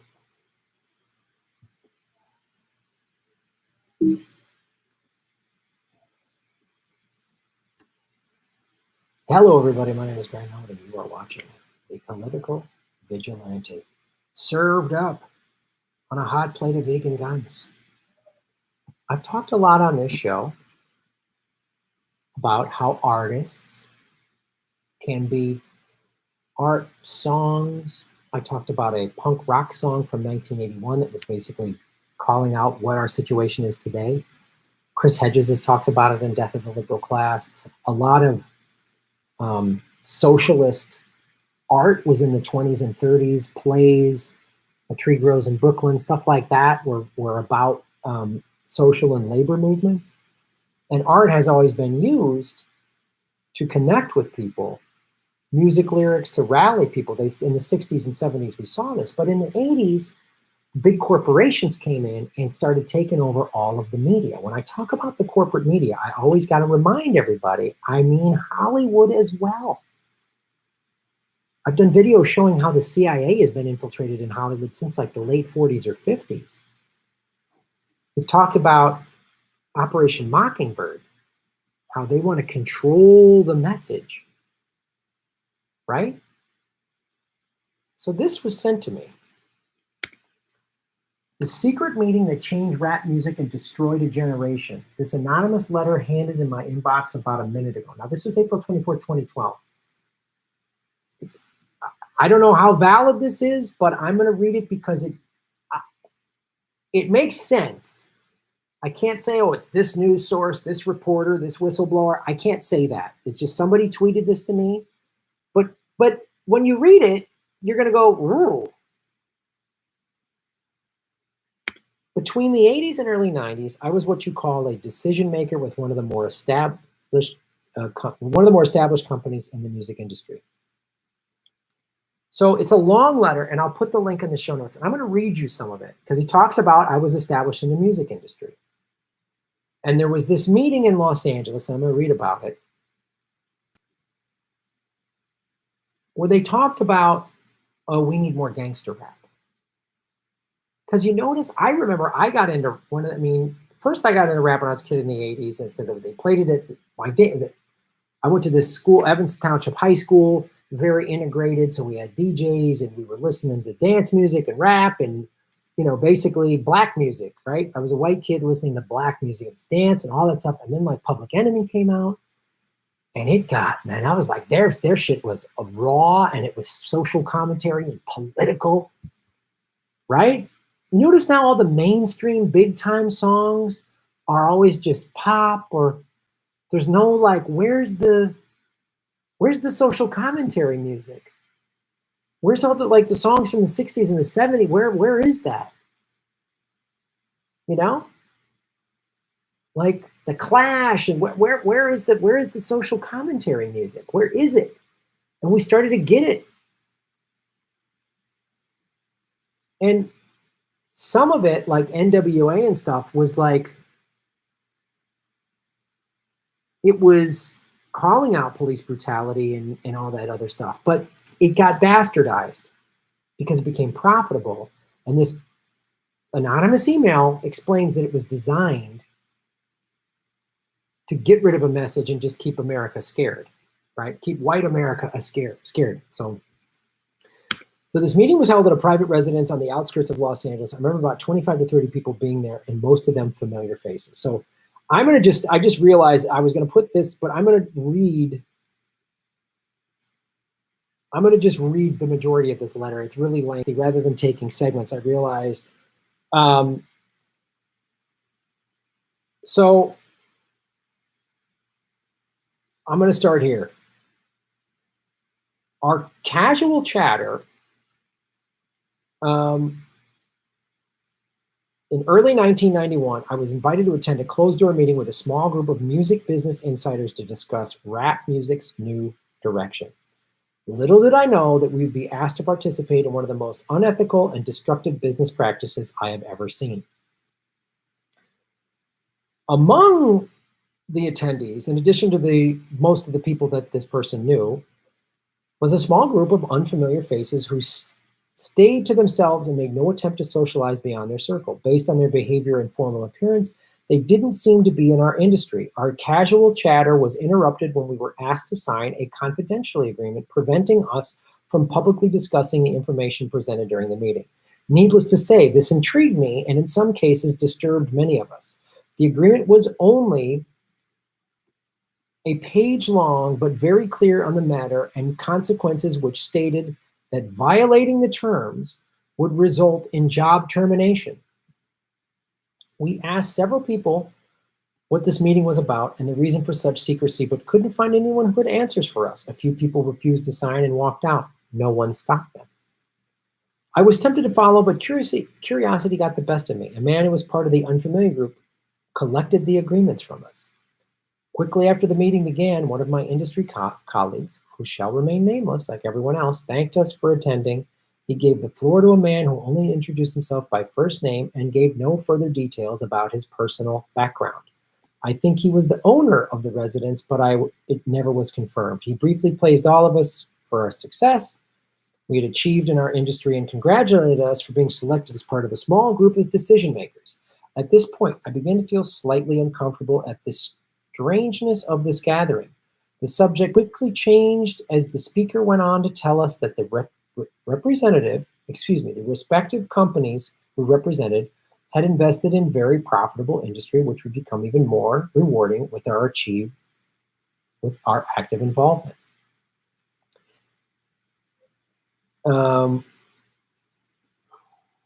He explained that the companies we worked for had invested millions into the building of privately owned prisons, and that our positions of influence in the music industry would actually impact the profitability of these investments. I remember many of us in the group immediately looking at each other in confusion. At the time, I didn't know what a private prison was, but I wasn't the only one. Sure enough, someone asked what the prisons were and what inmates had to do with us. We were told these prisons were built by privately owned companies who received funding from the government based on the number of inmates. The more inmates, the more money the government would pay these prisons. It was also made clear to us that since these prisons are privately owned, they became publicly traded. We'd be able to buy shares. Most of us were taken back by this. Again, a couple people asked us what it had to do with us. At this point, my industry colleague who had first opened the meeting took the floor again and answered our questions.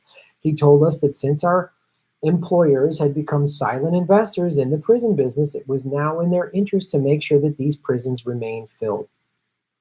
Our job would be to help make this happen by marketing music which promotes criminal behavior, rap being the music of choice. He assured us that this would be a great situation for us because rap music was becoming an increasingly profitable market for our companies. And as employee, we'd also be able to buy personal stock in these prisons. Immediately, silence came over the room. You could have heard a pin drop. I remember looking around to make sure I wasn't dreaming and saw half of the people with dropped jaws. My daze was interrupted when someone shouted, "Is this a fucking joke?" At this point, things became chaotic. Two of the men who were part of the unfamiliar group grabbed the man who shouted out and attempted to remove him from the house. A few of us, myself included, tried to intervene. One of them pulled out a gun and we all backed off. They separated us from the crowd, and all four of us were escorted outside. My industry colleague who had opened the meeting earlier hurried out to meet us and reminded us that we had signed an agreement and would suffer the consequences of speaking about this publicly, even with those who attended the meeting. I asked him why he was involved with something this corrupt, and he replied that it was bigger than the music business and nothing we'd want to challenge without risking consequences. That sounds like CIA shit to me. This sounds like Mockingbird stuff. We all protested, and as we walked back into the house, I remember word for word the last thing he said. "It's out of my hands now. Remember, you signed an agreement." He then closed the door behind him. The men rushed us to our cars and actually watched us until we drove off. That's CIA. That's CIA. A million things were going through my mind as I drove away, and I eventually decided to pull over and park on the side street in order to collect my thoughts. I replayed everything in my mind repeatedly, and it all seemed very surreal to me. I was angry with myself for not having taken a more active role in questioning what happened. I didn't talk to anyone that night. The next day, back at the office, I was visibly out of it and blamed it on being under the weather. No one else in my department had been invited to the meeting, and I felt a sense of guilt for not being able to share what I had witnessed. I thought about contacting the 3 others who were kicked out of the house, but I didn't remember their names and thought that tracking them down would probably bring unwanted attention. I considered speaking up publicly at the risk of losing my job, but I realized I'd probably be jeopardizing more than my job and wasn't willing to risk anything happening to my family. I thought about those men with guns and wondered who they were. I had been told that this was bigger than the music business, and all I could do was let my imagination run free. There were no answers, no one to talk to. I tried to do a little bit of research on private prisons, but didn't uncover anything about the music business involvement. However, the information I did find confirmed how dangerous the prison business really was. Days turned into weeks, weeks into months. Eventually, it was as if the meeting had never taken place. It seemed surreal. I became more reclusive and stopped going to any industry events unless professionally obligated to do so. On 2 occasions, I found myself attending the same function as my former colleague. Both times, our eyes met, but nothing was exchanged. As the months passed, rap music had definitely changed direction. I was never a fan of it, but even I could tell the difference. Rap acts that talked about politics or harmless fun were quickly fading away as gangster rap started dominating the airwaves. Only a few months had passed since the meeting, but I suspect that the ideas presented that day had been successfully implemented. It was as if the order had been given to all major label executives. The music was climbing the charts, and most companies were more than happy to capitalize on it. Each one of us churning out their very own gangster rap acts on an assembly line. Everyone bought into it, consumers included. Violence and drug use became a central theme in most rap music. I spoke to a few of my peers in the industry to get their opinions on the new trend, but was told repeatedly that it was all about supply and demand. Sadly, many of them expressed that the music reinforced their prejudices of minorities. This also coincides with what Gary Webb discovered, how the CIA was bringing in crack cocaine and selling it in the Black and brown communities. See this? Glamorize crime and rap and gangster rap, fill the communities full of drugs, decimate the communities, kill or jail all of the big black leaders from the 60s and 70s, eviscerate the families. I officially quit the music business in 1993, but my heart had already left months before. I broke ties with the majority of my peers and removed myself from this thing I had once loved. I took some time off, returned to Europe for a few years, settled out of state, and lived a quiet life away from the world of entertainment. As the years passed, I managed to keep my secret, fearful of sharing it with the wrong person, but also a little ashamed of not having had the balls to blow the whistle. But as rap got worse, my guilt grew. Fortunately, in the late 90s, having an internet as a resource, which wasn't at my disposal in the early days, made it easier for me to investigate what is now labeled a prison industrial complex. Now that I have a greater understanding of how private prisons operate, things make much more sense than they ever have. I see how the criminalization of rap music played a big part in promoting racial stereotypes and misguided so many impressionable young minds into adapting these glorified criminal behaviors, which often lead to incarceration. Yeah, you're tough. You got gangster cred. I heard dudes I grew up with, oh man, black man's college. It's like a badge of honor. Oh, he went to prison. He's tough. He's a badass. That's a prison tab. CIA did this.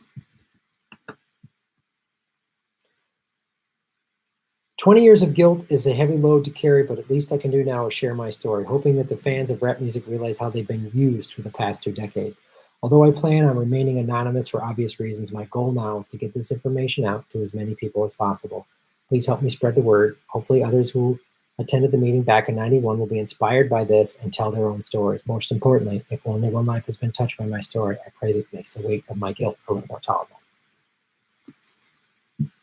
I can tell you, I don't know the music business, I don't know the rap business, but I can tell you the comedy business. George Carlin, big in the 60s and 70s and kind of knew him in the 80s, but he was still talking about in his later years, talking about the corruption of Bush and both parties don't give a shit about you. In his 60s and 70s, I don't know how old he was when he died, but he was talking about that. He never got the big deal. Look at the most popular sitcom in the 90s, Seinfeld. I'm not saying Seinfeld is a CIA asset. I think he's a fine comic, and there's no evidence to suggest that he is that I'm aware of. But look what was rewarded. I can tell you as a stand-up comedian, what is rewarded is comedy about nothing. Don't be too political. Who are the big comics now? I'm not going to name names, but a lot of comics whose whole act is about, oh, I'm a beer guzzling party guy, and apathy is so big in comedy. Who cares? I'm an idiot. I'm a fuck up. That's so big in comedy right now. Look at all the big Netflix specials. These big name acts. Oh, I'm a big fat dummy. Blah, blah. That's all I sleep. I'm a girl who sleeps around. That's all it is. It's all. Nothing is no activism, no lefty politics. Jimmy and Lee Camp and I, Ron, we all talk about, there's like 7 comics, 7 of us that are actual like lefty political comics that are out there doing this. Every comic, and I'm in, before the shutdown, the last 3 years, I would perform in LA all the time, the Comedy Store and Improv Flappers, all these clubs. The big comics that were doing well, nothing political. They'd have 1 or 2 Trump jokes. Oh, his hair, his small hands, his orange skin or whatever, but they wouldn't call out, none of them would be critical of Obama. That's an infamia. You can't do that. So what happened? I don't know if this email is true or not, but it makes sense. It is very plausible. I can't tell you this executive whistle blew this. I can't give you any of that. It's just this anonymous thing, but it certainly assures it makes sense. How rap just suddenly went so gangster and all of the albums, and they play the argument, well, that was supply and demand. No, the CIA came and said, I told you top executives, you need to do this. Hey, top executives, green light all this gangster rap. And it's the same thing in movies and TV. You got a movie about showing Russia's bad, we'll give you the green light on that. You got a movie showing, collateral damage and how corrupt America is, nope, no way, no way. You can be critical of the system within the parameters of your team versus their team. Like Michael Moore, he's always, the Republicans are bad.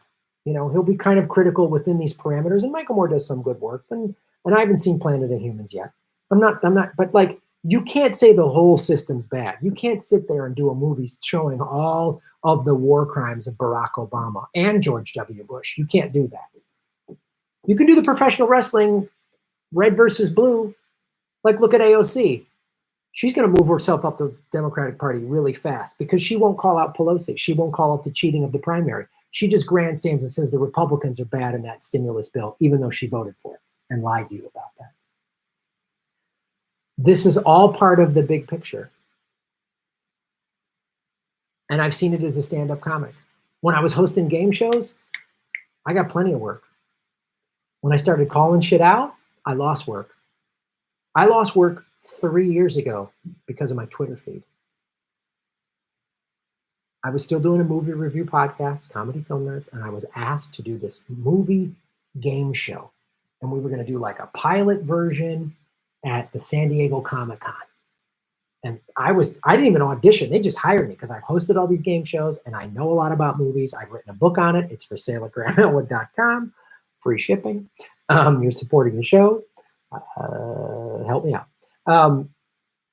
And they fired me because of my Twitter feed. And my Twitter feed was not calling out Trump. My Twitter feed was calling out California state Democrats, specifically Anthony Rendon, who killed single-payer health care for residents of California. They were trying to get that passed in 2017.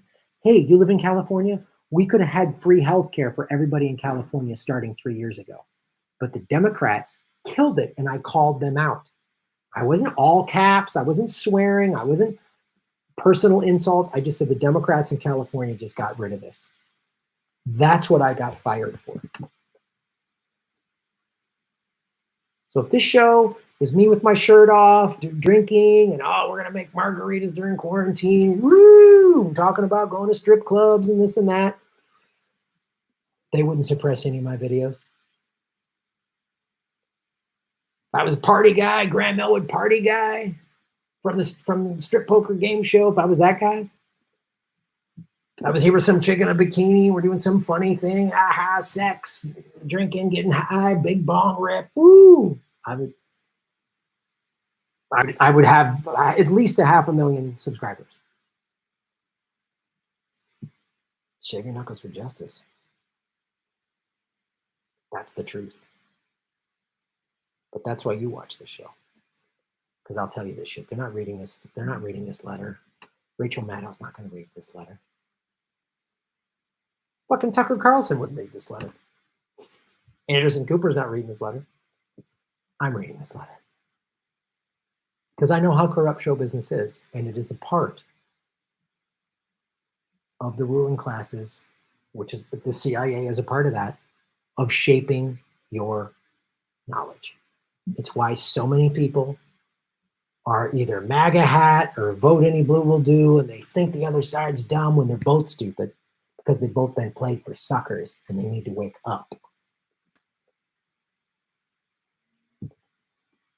You're going to vote for Joe Biden because you think he's the lesser of two rapists. You've been played. You're voting for Trump because you think he's going to fight for the working man. You've been played. They're playing all of us, man. This letter shows just one little section. Look what the CIA did to keep us fighting and violent and to get the black community to fucking do criminal stuff and incarcerate them 3 times at the rate. That's why if a black kid gets busted with weed, he goes to jail. The white kid in the suburb gets a little slap on the wrist. And the private prison industry, you don't think they petition those laws? You don't think the same guys that set this meeting up went, hey, cops, go, we need criminals. So we're going to put all this in the black community. We're going to glorify this. We're going to eviscerate leaders and disintegrate the family with drugs and then glorify crime. Boom. Perfect. All the strong black leaders from the 60s and 70s are either dead or were put in jail. They want us divided, distracted, and afraid. Stay home for your quarantine. They're coming for you. So when Bill Gates rolls along with a vaccine that's going to put a chip in your brain, I would say no. And also, go out there and find artwork that speaks to you. Music. Find the alternative band that can't get the big, find the rap band, the hip hop group that can't get the big record deal. I bet you it's because they're talking about real bullshit. I bet you they got an album making fun of Obama, talking about all of his crimes, all of his war crimes, how he sold out the black community. He took more wealth from middle class and upper middle class black people than anybody. That's who got hurt the most. Black and brown communities got hurt the most when Obama let the banks steal homes. Find that music. Yeah, I made a movie called Afghanistan about going into a war zone. Never got big in the festivals. The festivals shunned it. The festivals are rigged, man. Who runs the festivals? The big corporations. They make it seem like it's gritty, indie. They want to move. Waiting for Superman. Remember that documentary? It's funded by Bill Gates. It demonized teachers' unions because Bill Gates is a big charter school guy. That's more profit for him, more control. All connected. You come here to get the dots connected, baby, and you get here, you get some vegan guns, bringing you the truth. Like, share, subscribe, spread the word. Boom.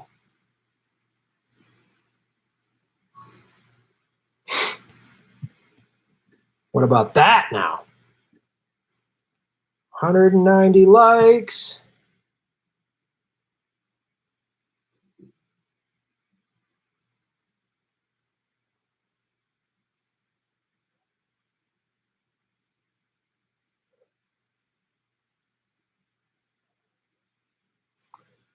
Oh, Hermit, you're starting to be rude. That's one of the rules here. You can disagree, but you're just saying someone's an idiot because you don't agree with them. Then now you get blocked. Sorry, pal. Got to learn the hard way. Can't conduct yourself like a decent human being. Ventura will shake up the general if he gets the nomination. Absolutely. Oh, okay. You get the permanent block then, crybaby. Can't handle a little criticism? Fuck you, all caps. Bye, suckhole.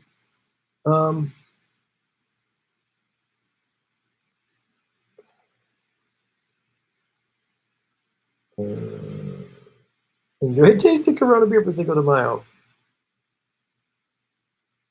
Wow, CARES Act was written a year before anybody knew about COVID-19 pandemic. I'd love to get some if you got some articles or something that backs that up, I'd love to see that.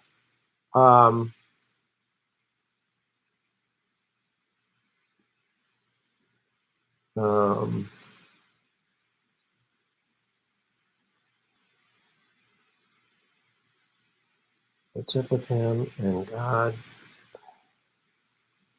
and good men and that Star Wars stuff. I like the Star Wars stuff.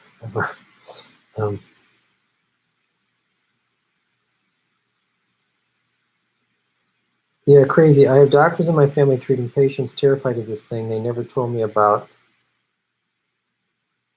cabal connections. Okay. Let's read some super chats, folks. Sam Dane, shaving knuckles for justice, Sam. For justice, Sam. Governor Mike DeWine, Republican, Ohio, refuses to reopen the state and contradicts Trump's statements. His numbers go up. It can be done. Interesting. Did not know that, Sam. Thanks for sharing that with us. Annabelle Corley. Oh, it's 2 Aussies back to back in the super chat.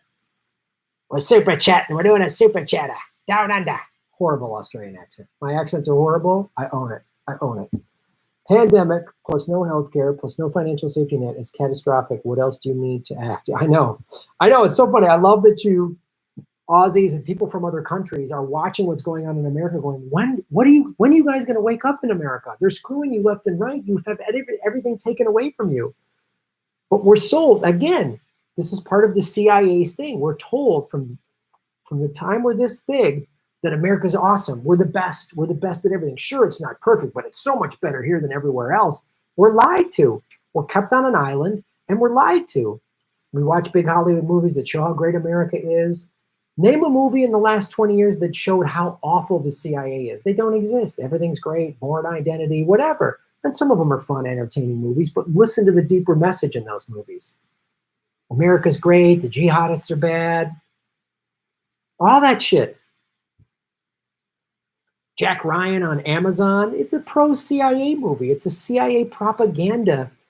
It's an infomercial for the fucking CIA, and it's on Amazon. Weird. Who owns Amazon? Jeff Bezos. Weird. The CIA paid Jeff Bezos $600 million. None of those things are connected. Don't worry about it. Go back to sleep and watch Jack Ryan. You'll be fine. Stop thinking. We've all been propagandized. Like when I went to Russia last September, I was like, Jesus, I didn't know any of this. I didn't know they lost 20 million people in World War II. I didn't know their sanctions actually, we sanctioning them, actually, Putin used it to make them stronger. I've been lied to about all of that. Melissa H., what's up, Melissa? First rule of oligarchy, never talk about oligarchy. I know. They got to keep us divided. If we're divided, we're fighting with each other, red state, blue state, black, white, whatever, then we're not looking at the 1%, high up on the hill, high in the Hamptons or whatever, up there in Bel Air, whatever. We're not looking at them, the ones that are really screwing us. Yeah, get mad at blame the Republicans for the CARES Act. Yeah.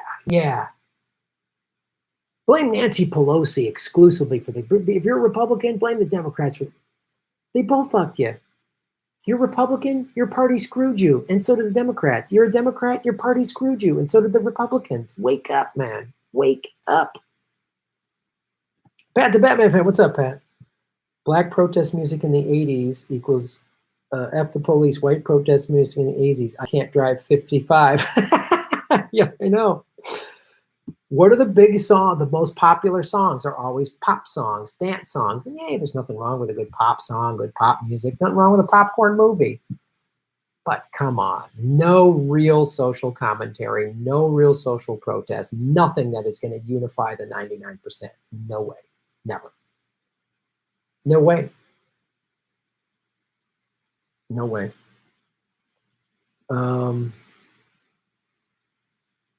Annabelle Corley, Shave Your Knuckles for Justice. How many comics do you see on Netflix with a WikiLeaks shirt? Exactly. I go on and I wear a WikiLeaks shirt. I talk about Julian Assange and WikiLeaks and Chelsea Manning, and I keep talking about Epstein. How come no one's talking about Epstein? You can make some joke about Epstein. You can talk about, oh, did he kill himself or did the CIA extract him? But you can't talk about who's in his black book, because the people in his black book control the government. They control the media. They control everything.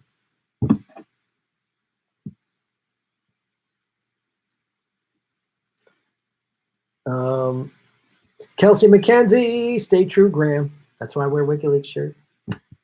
I will. Thank you, Kelsey. Kelly Jones, shave your knuckles for justice. Obama loves drone strike dance parties. Oh.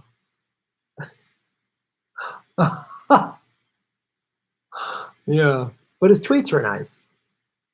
I just want nice tweets. I don't care if the president's doing awful crap, as long as his tweets are nice. Oh. Amit Campbell, what's up, Amit? Haven't seen you in a while, brother. How you doing? Good job to you, my friend. GIF, good job, GIF. GIF, good job. Hey, great. What's up, hey, great? Shaving Knuckles for Justice. Sorry, I lost my cool for a second. COVID denier. All right, man. Ray Foley, what's up, Ray? Moving for a people's party, brother. It's time. It's time. Just saying hello. Anthony, people admonishing Michigan protesters claim Governor Whitmer to be cool. They must not know that her main job is to enable corporate tax giveaways and stop Medicare for all. Enthusiasm. Yeah, absolutely. Just the covering of the people protesting in the stay-at-home. There's several things to break down with that.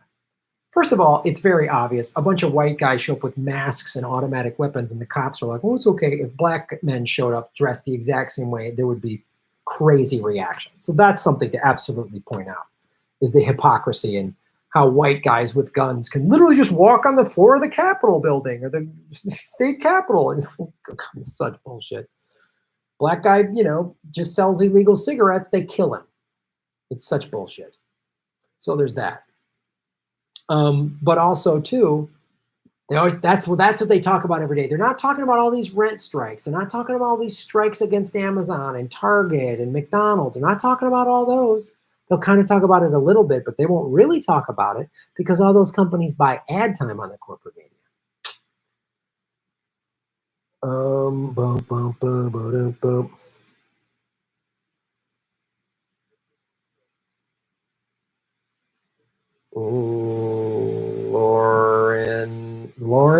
Lauren Cole, 84. Shaving Knuckles for Justice, Lauren.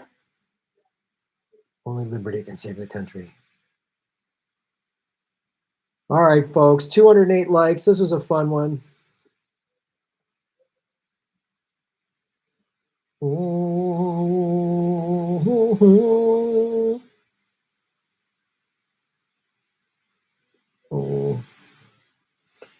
Boom, boom, boom. Plenty of social commentary songs in the 80s. Yeah, and that's kind of when it ended.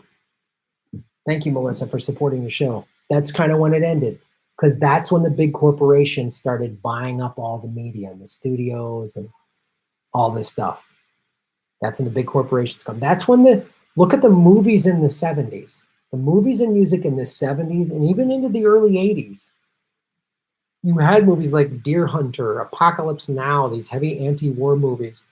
You had, The Clash and early, you know, punk rock and hip hop was a lot of it was socialist and communist, and you had all these movies showing all this social movement and,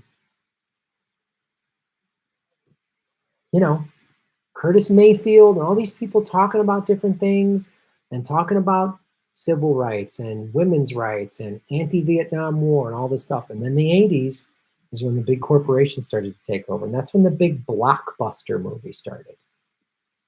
Die Hard and The Terminator. Yeah, fun movies, but that's was their design. Big blockbuster, big mind-numbing blockbuster. We can't have people going to see The Deer Hunter. Oh, seeing how awful war is, we can't talk about that. We can't do that. You know? So, that's when it started. Mid to late 80s is when it kind of started going more corporate. That email confirms it, man. Crazy. Oh.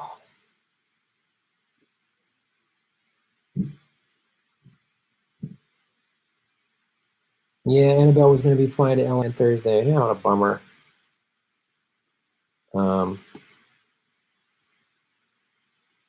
Yeah, the Hollywood has been shitting out propaganda since the 40s. That's a good point. Top Gun. Oh man, Top Gun, fun movie, but wow, is that a recruit and anti-Rush? The bad guys in the end are Russian. Americans great.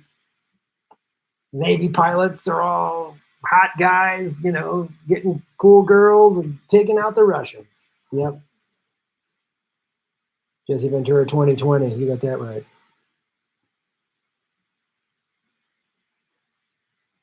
Yeah, CSI, FBI Miami, SVU, yeah. Red Dawn, Rambo, absolutely.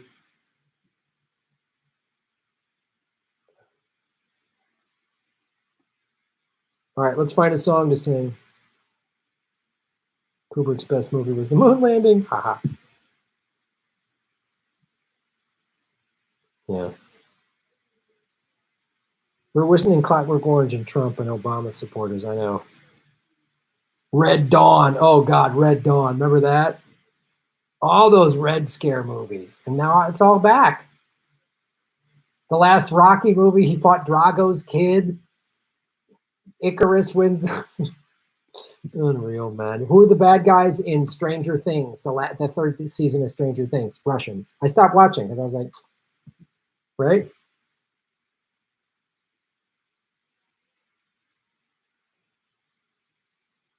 Girls just want to have fun.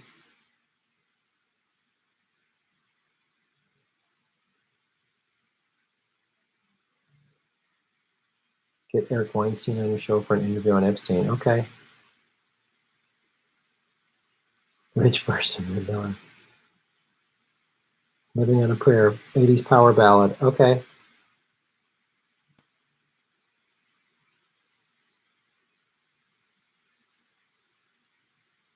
Eyes Wide Shut was an indictment on the Illuminati. He died shortly after, yeah. The new Call of Duty is anti-Russian, of course. Yep.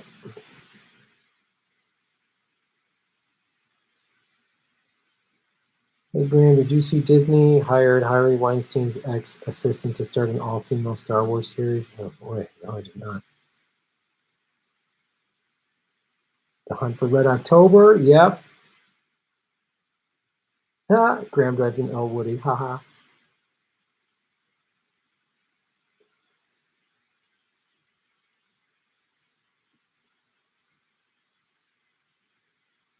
Was probably used during the Cold War. They wouldn't have lasted 2 years without us. Food supplies gotta have empty.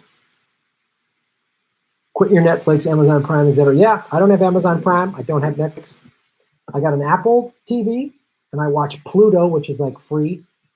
A buddy of mine gave me his Disney login because I ain't paying for that shit. Just to watch it, you know, I could watch Mandalorian, but I won't give Disney my money. If he didn't have it, I wouldn't watch it. I wouldn't watch it. And with that, I can watch the Bulls thing on ESPN, but I don't give him a penny.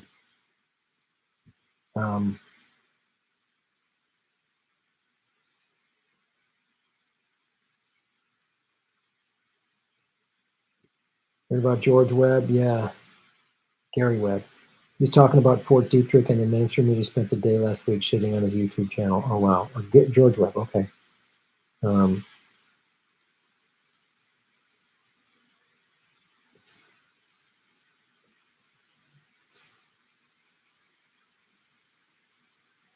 Granny Petrol and Shatner, you don't bring me flowers. Tisha T. All right. You don't bring me flowers. You got it. You don't bring me flowers.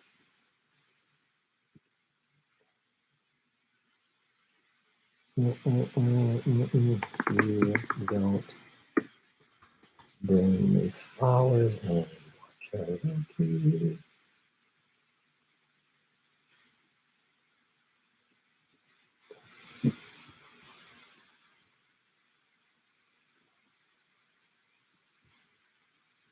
Can you guys hear the music? I got to shut this down then.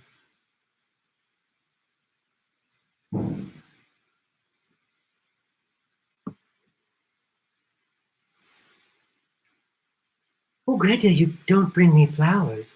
You don't sing me love songs. You hardly talk to me anymore when I come through the door at the end of the day. Oh, Greta, I remember when you couldn't wait to love me. You used to hate, Greta, to leave me. Now, after loving me, late at night, Greta. Well, it's good for you, babe, and you're feeling all right. Well, you just roll over and turn out the light, Greta. And you don't bring me flowers and oil, Greta, anymore.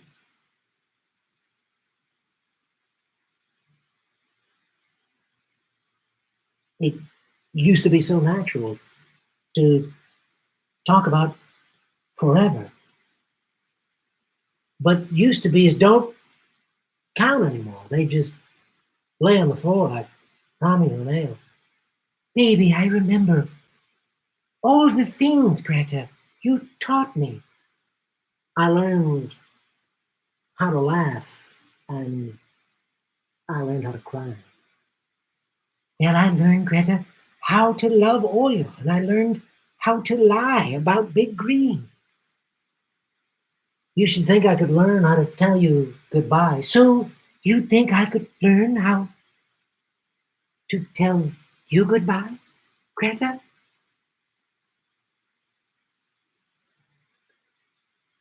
Greta, you don't bring me flowers and oil anymore.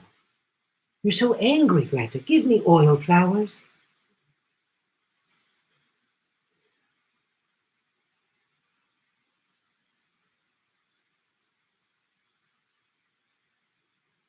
Well, you'd think I could learn how to tell you goodbye, Greta. You don't say you need me. And Greta, you don't sing me love songs. You don't bring me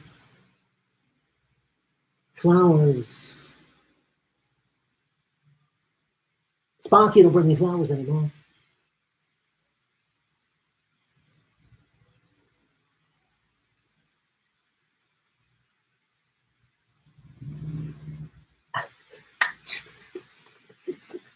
Thanks, everybody. Thanks, everybody. Exit full screen. Boop, boop, boop, boop, boop, boop.